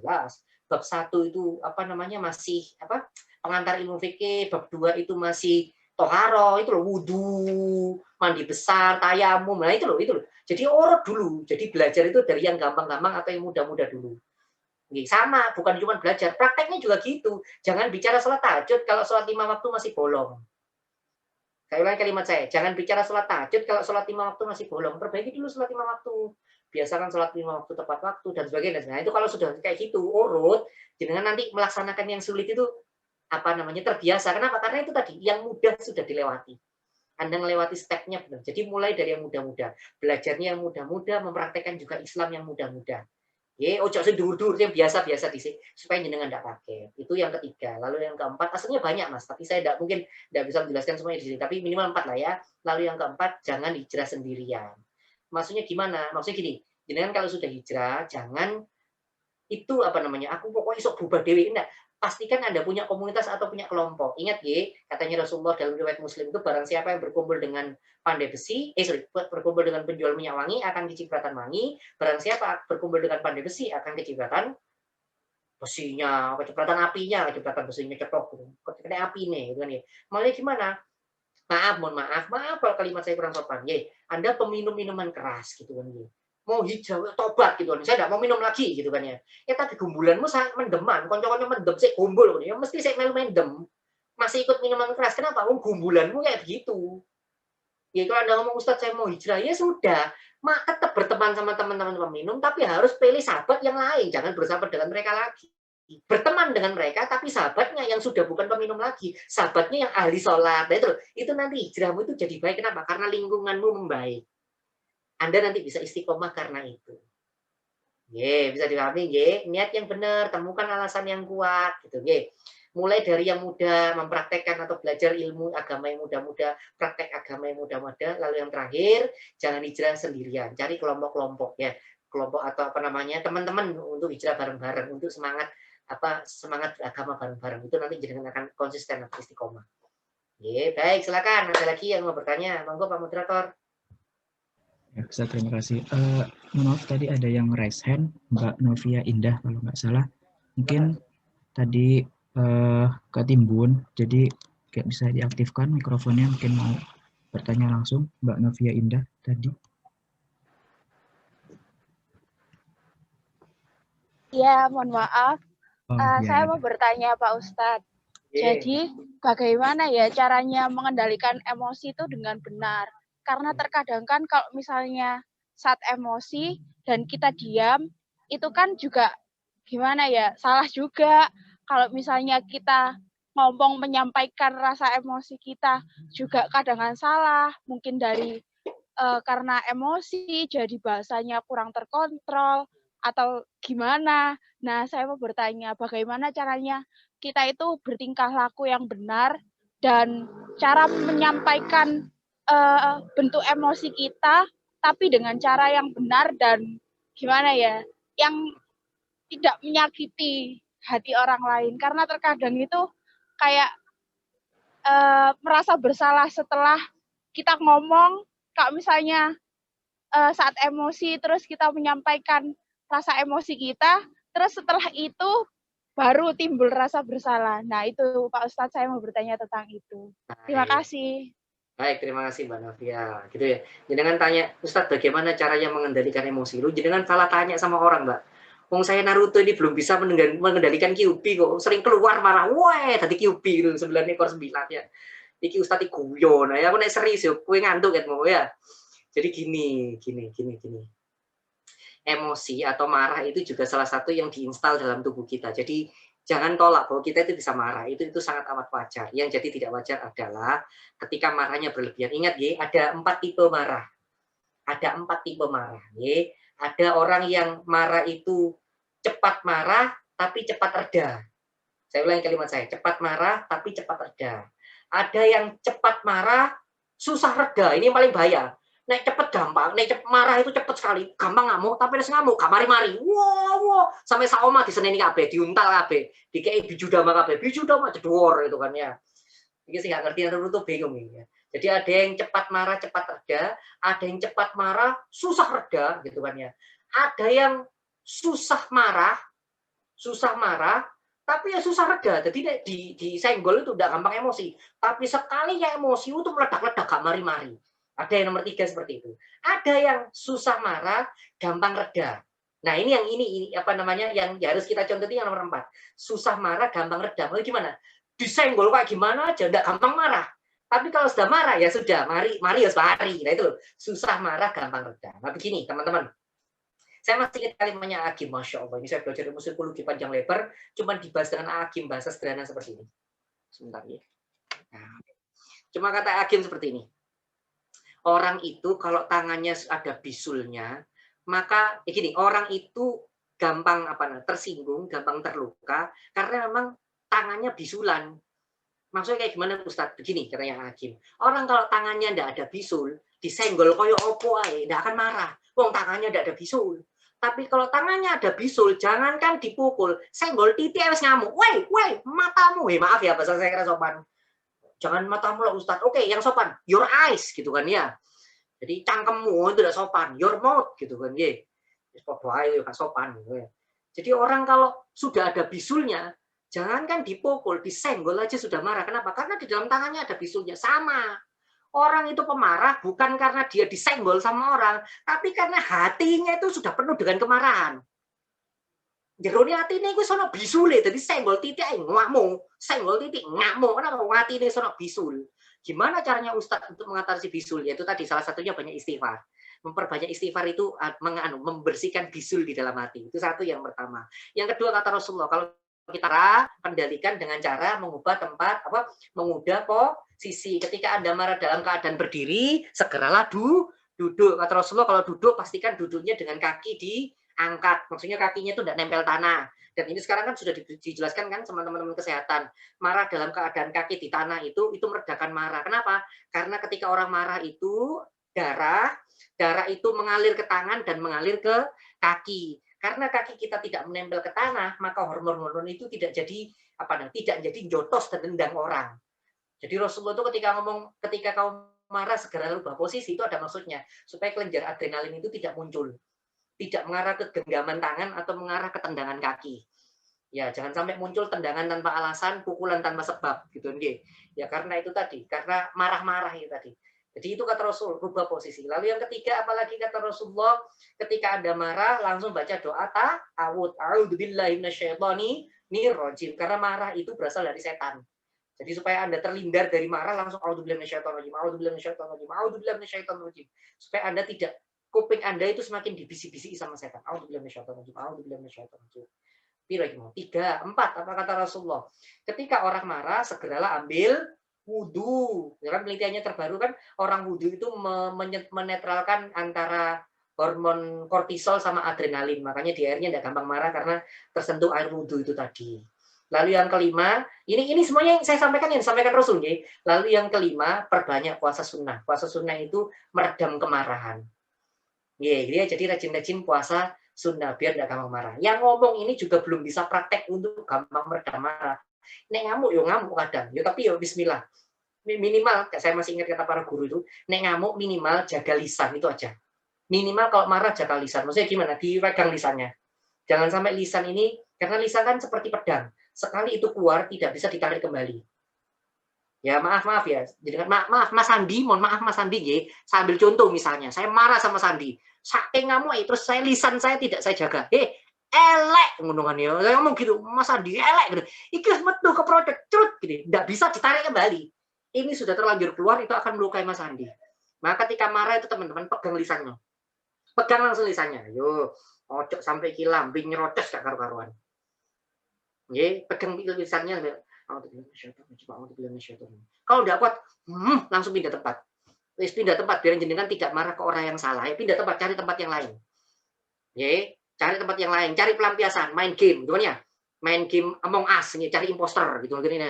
Iki sopo penjahat iki, sopo katanya. Maya mokong misalnya kayak gitu ya, misalnya. Nggih, bisa dipahami nggih? Ustadz update yo gitu kan ya. Baik, silakan ada lagi yang mau tanya lagi. Kayaknya masih ada 2 ini pertanyaannya ini.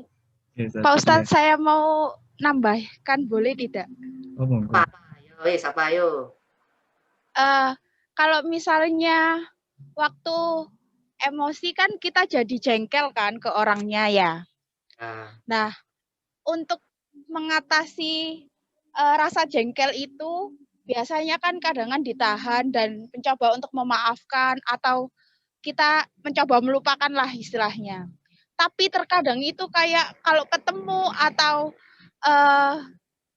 gimana ya, kalau misalnya bertatap muka atau itu kadang-kadang itu kayak rasa emosi yang dulu-dulu itu masih terbawa. Padahal saya itu sudah berusaha, maksudnya kita itu sudah berusaha untuk biasa aja dan mencoba memaafkan, melupakan.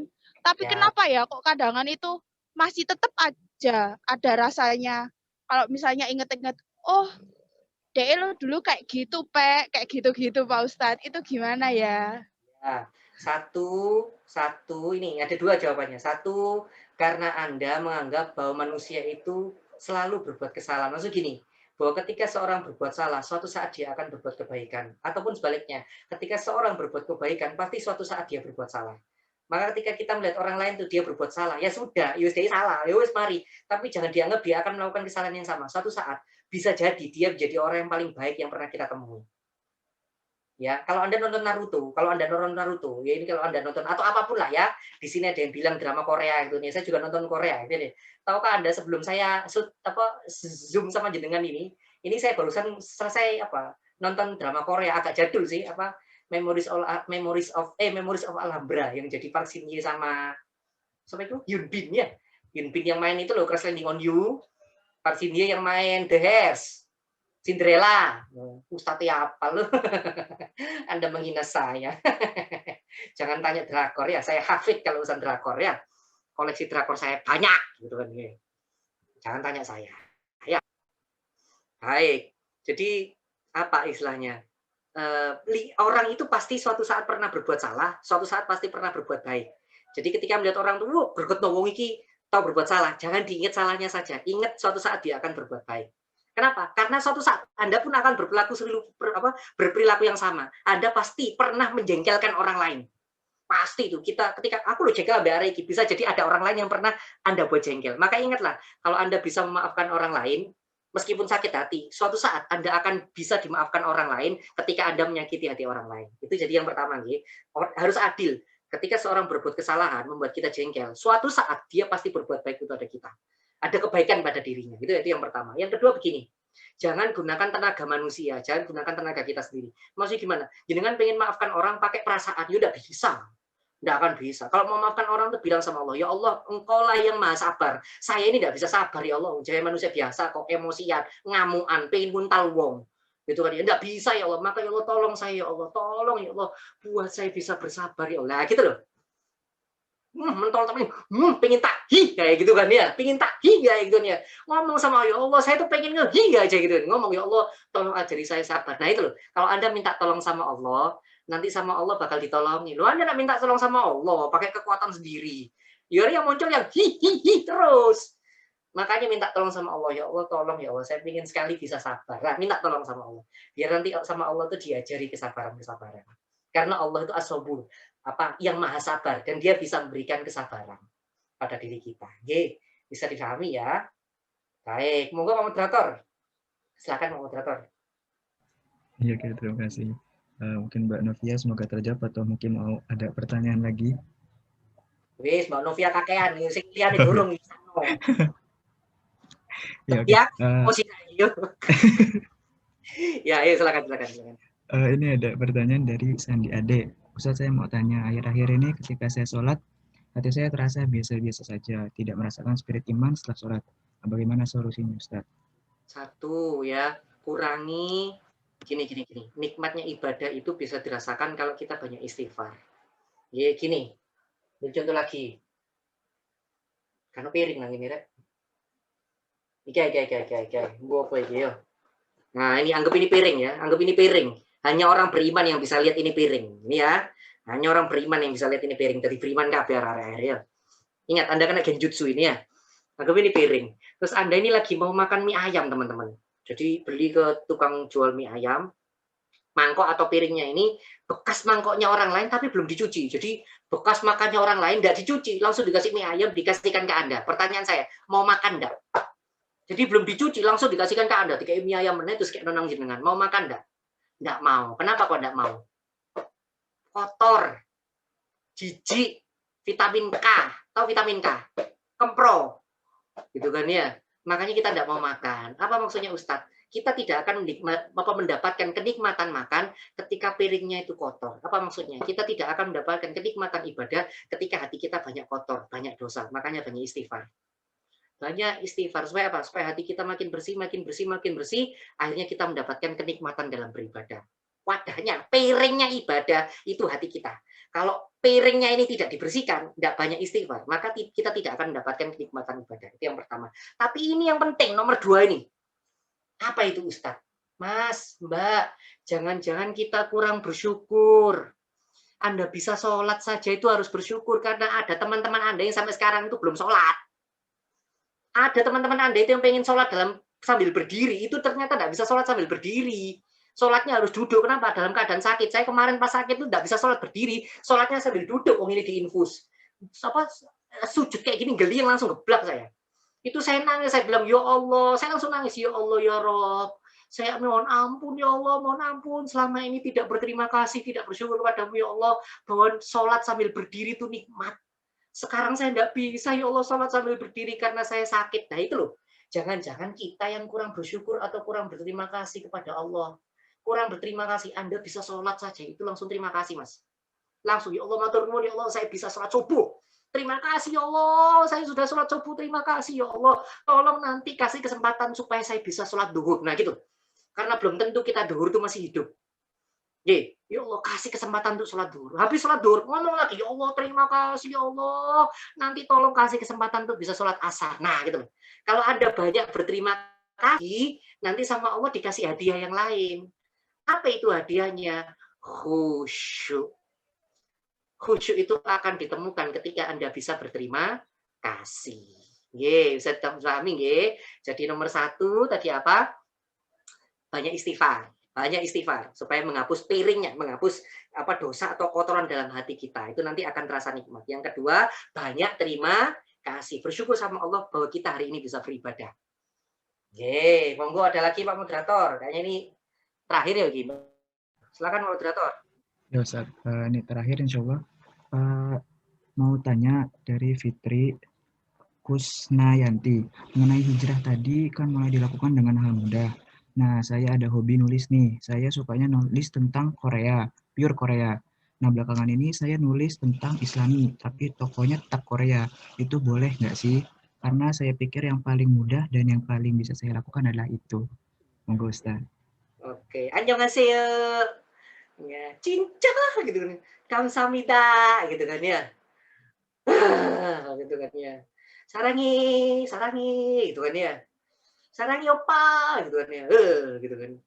Baik. Ustadz, boleh nggak sih Ustadz saya itu nulis Islam tapi lewat cara yang ke-Korea-Koreaan? Bukan cuman boleh, Mbak, itu dianjurkan. Bukan cuman boleh, itu dianjurkan. Loh kok begitu Ustadz? Loh kalau tidak ada yang nulis kayak beginian tentang Korea, ya Korea isinya begitu-begitu semua akhirnya. Korea isinya cuma ngedance, nari-nari. Tapi kalau jenengan bisa jelaskan Korea dari sudut pandang Islam, Anda berbeda dibanding yang lain dan harus ada yang berbeda. Ketika saya ngajak teman-teman cosplayer untuk sholat, itu harus ada yang masuk jadi cosplayer. Akhirnya saya jadi cosplayer, ngajarin mereka untuk sholat. Ya gak ngajari, nyontoin langsung, ayo mari latihan cosplay, sholat. Ya enggak ngomong, ayo sholat, enggak ya, waktunya latihan, sebenarnya ya aku tak sholat duhur, itu. Sebentar ya tak sholat maghrib, akhirnya mereka lihat, loh, kok mereka, saya ustadz, ya enggak, gitu, gabung di komunitas cosplay, gitu kan ya. Ikut latihan, ikut tampil, ya saya pakai baju Naruto lengkap kayak gitu kan ya. Cuman sayangnya saya nggak pernah jadi peran utama, selalu jadi bunsin saya. Tahu bunsin ya teman-teman, jadi bayangan. Jadi kalau pas taruh kena pukul blondong hilang, ditutup karpet gitu, karpet cinggiran loh. Nggak pernah jadi peran utama saya, soalnya badan saya pendek gitu loh. Nah, apa yang saya lakukan setiap kalau waktunya adzan sholat, saya nyontoin, nggak pakai ceramah, nyontoin terus. Lama-kelamaan ada yang tanya, saya masih ingat tahun 2015 itu sholat tampil di Sutos itu Surabaya, teman-teman tahu ya Sutos Surabaya itu. Kita tampil, ceritanya itu Naruto lawan One Piece. Jadi grup kami, grup Naruto sama grupnya teman-teman Sidoarjo One Piece. Itu sudah diatur, sudah ada latihannya selama 2 bulan gitu. Nah, ketika tampil itu selesai tampil, saya itu foto-foto bareng adzan maghrib. Allahu Akbar. Nah, waduh, sorry ya, aku nggak bisa ikut foto-foto ya, kamu sholat dulu gitu. Ada yang tanya, Mas, boleh nggak sih sholat kayak begini itu? Maksudnya pakai baju cosplay kayak gini? Ya boleh lah sebenarnya itu. Loh, serius boleh? Boleh. Loh ya kan emang boleh. Loh, nggak najis kok. Ya boleh aja sholat. Loh gitu ya? Loh ya kalau gitu saya mau ikut sholat. Akhirnya teman-teman tahu, anak-anak cosplay itu sholat semua akhirnya. Jadi musolanya Sutos itu penuh anak-anak cosplay sholat. Bayang sing sholat iku Naruto, Sasuke, Choji gitu kan ya. Gamabunta gitu kan ya. Sing sholat itu Kurama gitu kan ya. Iki kagak guyon temenan iki sing sholat iku modele bayangno Uchiha Madara iku sembayang kae piye kon. Ayo kon go kipas gitu kan ya. Ya cuman rambutnya dicoplok rek gitu kan ya. Itu kan kebetulan yang jadi Naruto kan banyak teman-teman. Yang jadi Naruto kan banyak. Saya Naruto juga. Jadi imamnya saya Naruto, jamaahnya Naruto juga. Bayangno imam Naruto itu jamaah. Itu kan kage bunsin berjamaah gitu kan ya. Bayangno iku apa istilahnya itu sampai ke orang-orang di musola itu melihat, wih luar biasa ya apa istilahnya anak-anak cosplay itu mau sholat, sampai ada yang tanya gini, loh Mas, sampean senang-senang cosplay, ini kecintaan hobi Pak, hobi kami ini. Tapi kok ya sholat tuh, ini kan urusan kami sama Tuhan Pak.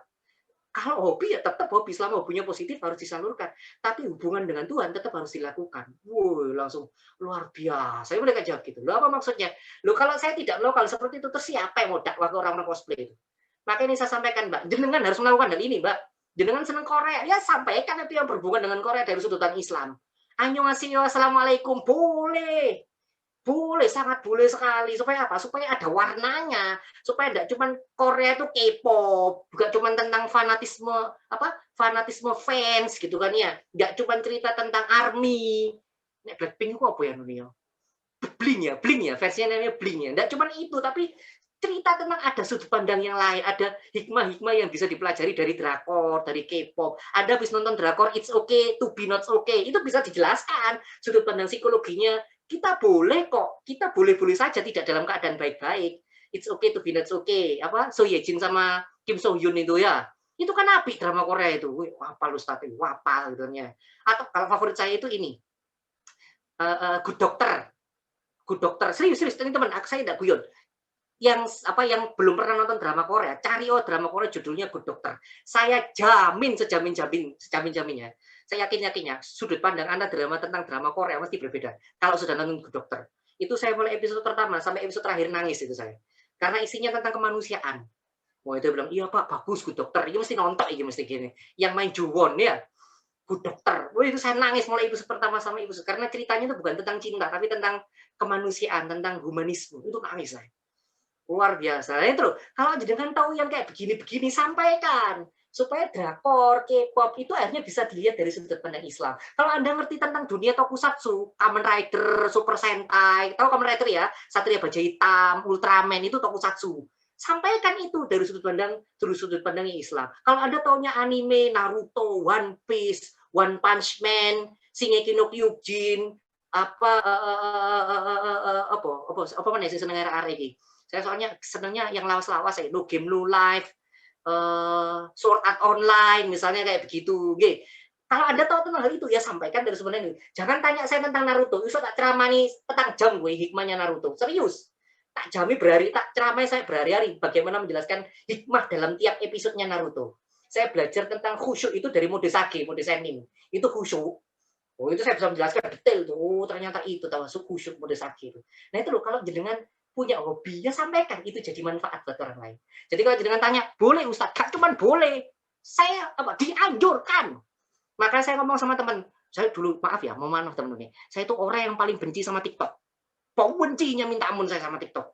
Iki aplikasi opo joget-joget gak jelas. Sopo teng ini kan ya, joget-joget gak jelas gitu kan ya.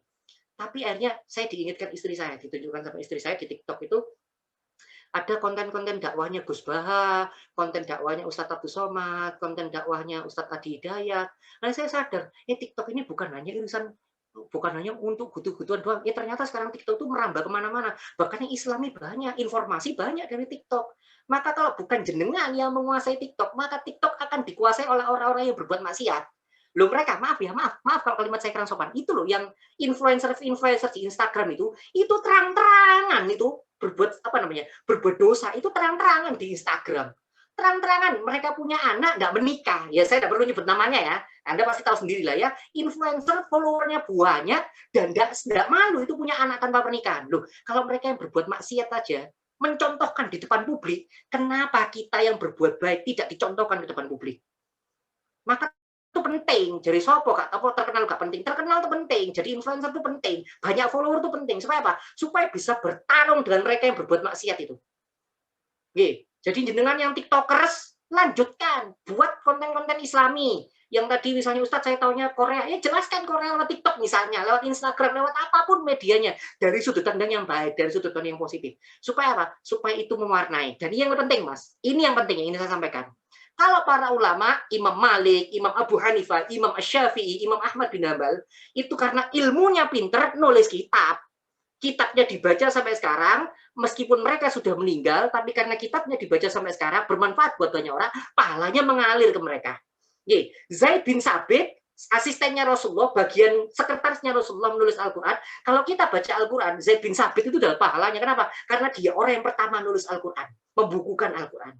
Nah, kita kan bukan sahabat Nabi, kita kan bukan ulama. Yang bisa kita lakukan, ya bikin konten-konten dakwah lewat media apapun, lewat platform apapun.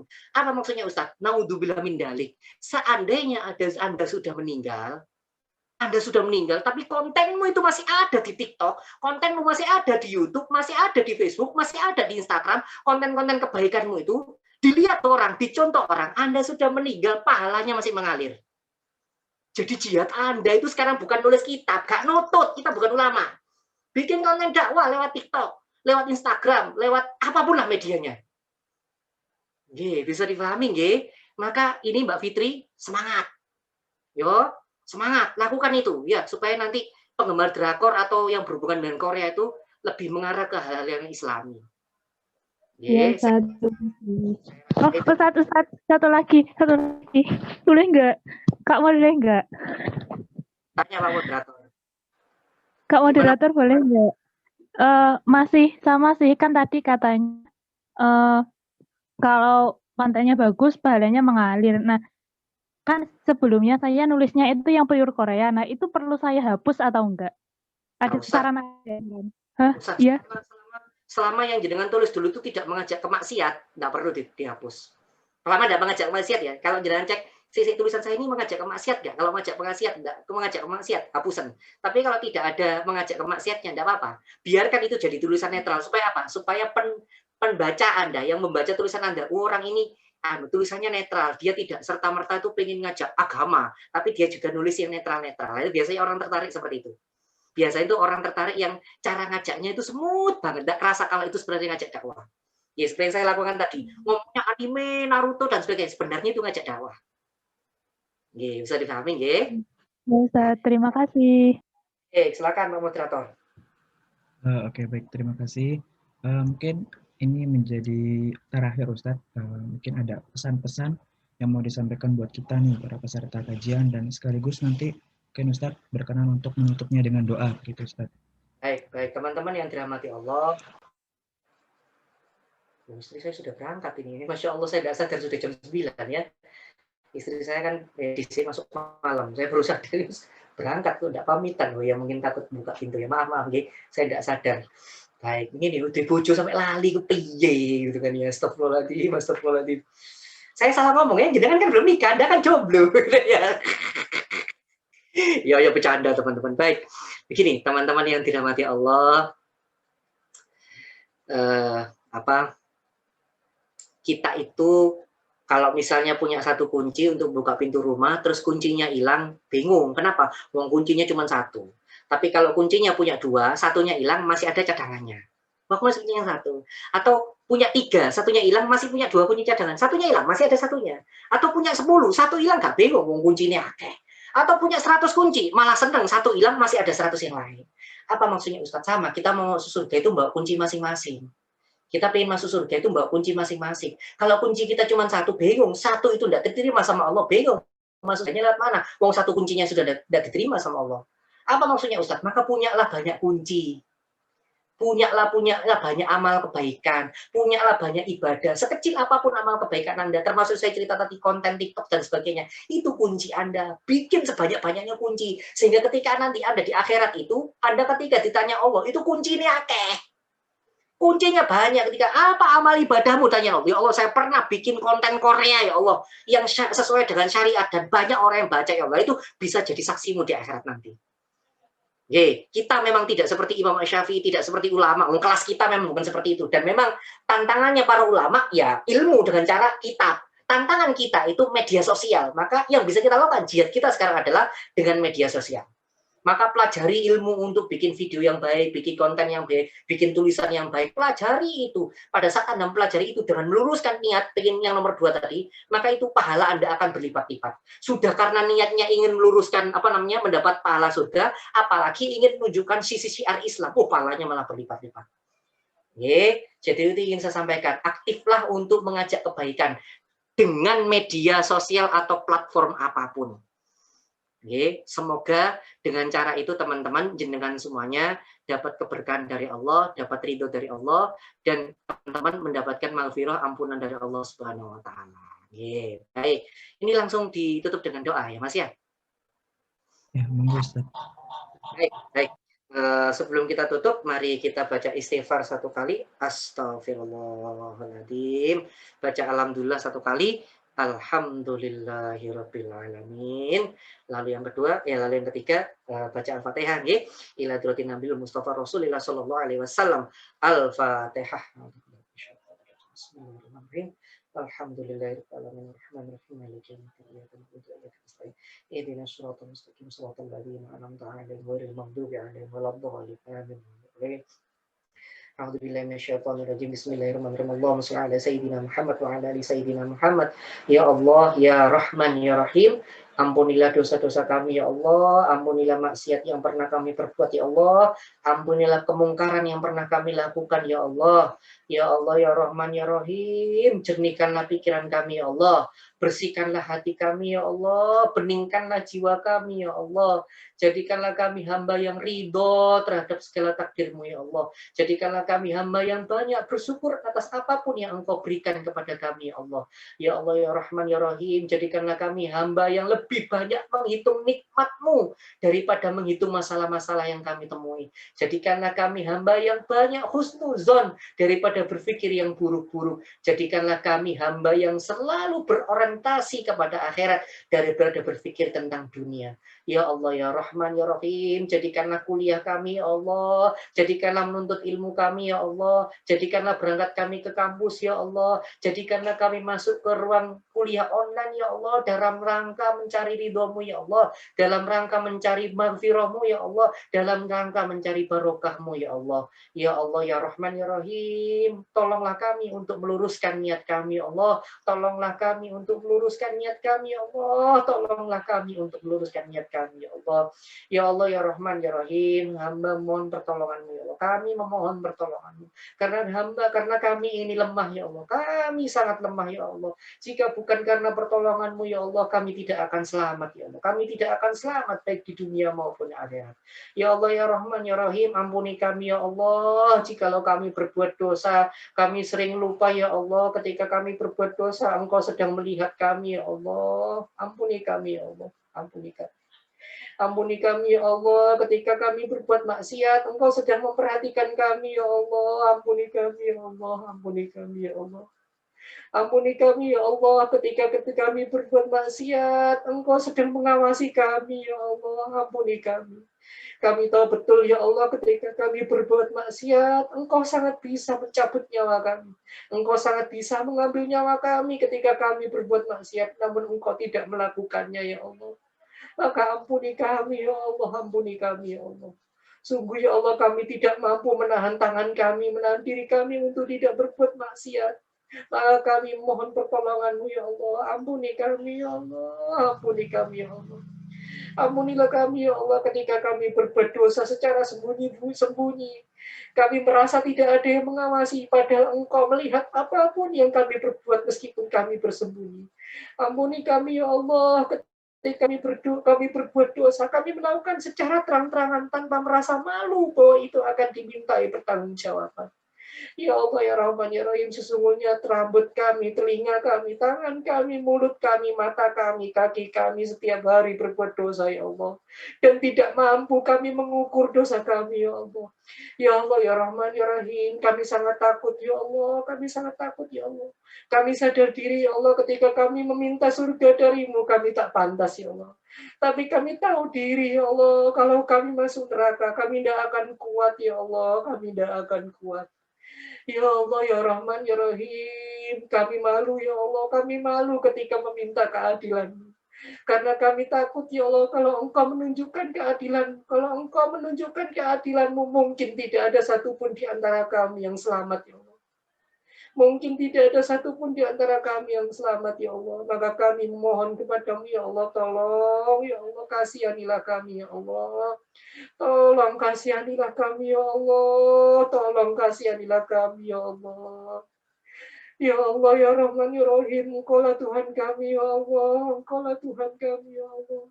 Engkaulah pencipta kami, ya Allah. Kalau bukan Engkau yang mengasihani kami, siapa lagi yang akan mengasihani kami, ya Allah? Siapa lagi yang akan berbelas kasih kepada kami, ya Allah, kalau bukan Engkau, ya Allah. Nabi kami minta tolong, ya Allah. Kasihanilah kami, ya Allah. Kasihanilah kami, ya Allah. Ya Allah, ya Rahman, ya Rahim, ketika Engkau menunjukkan murka-Mu, tolong ingat kami, ya Allah. Kasihanilah kami, ya Allah. Kasihanilah kami, ya Allah.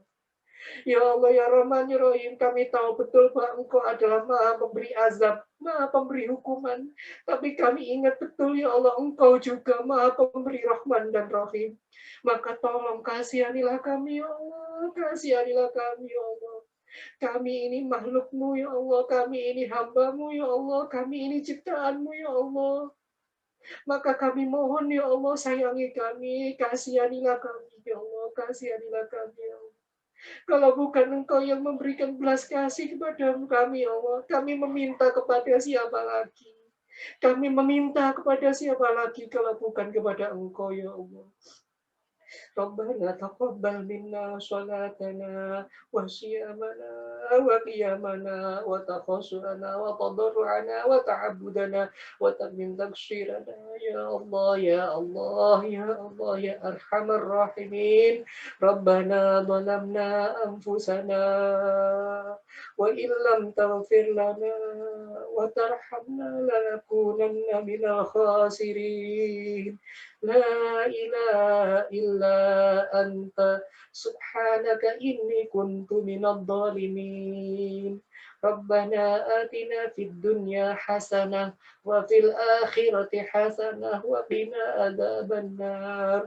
Wa sallallahu ala sayyidina Muhammad wa ala alihi wa sahbihi wasallam أجمعين سبحانك ربك رب العزة عما يصفون وسلام على المرسلين والحمد لله رب العالمين.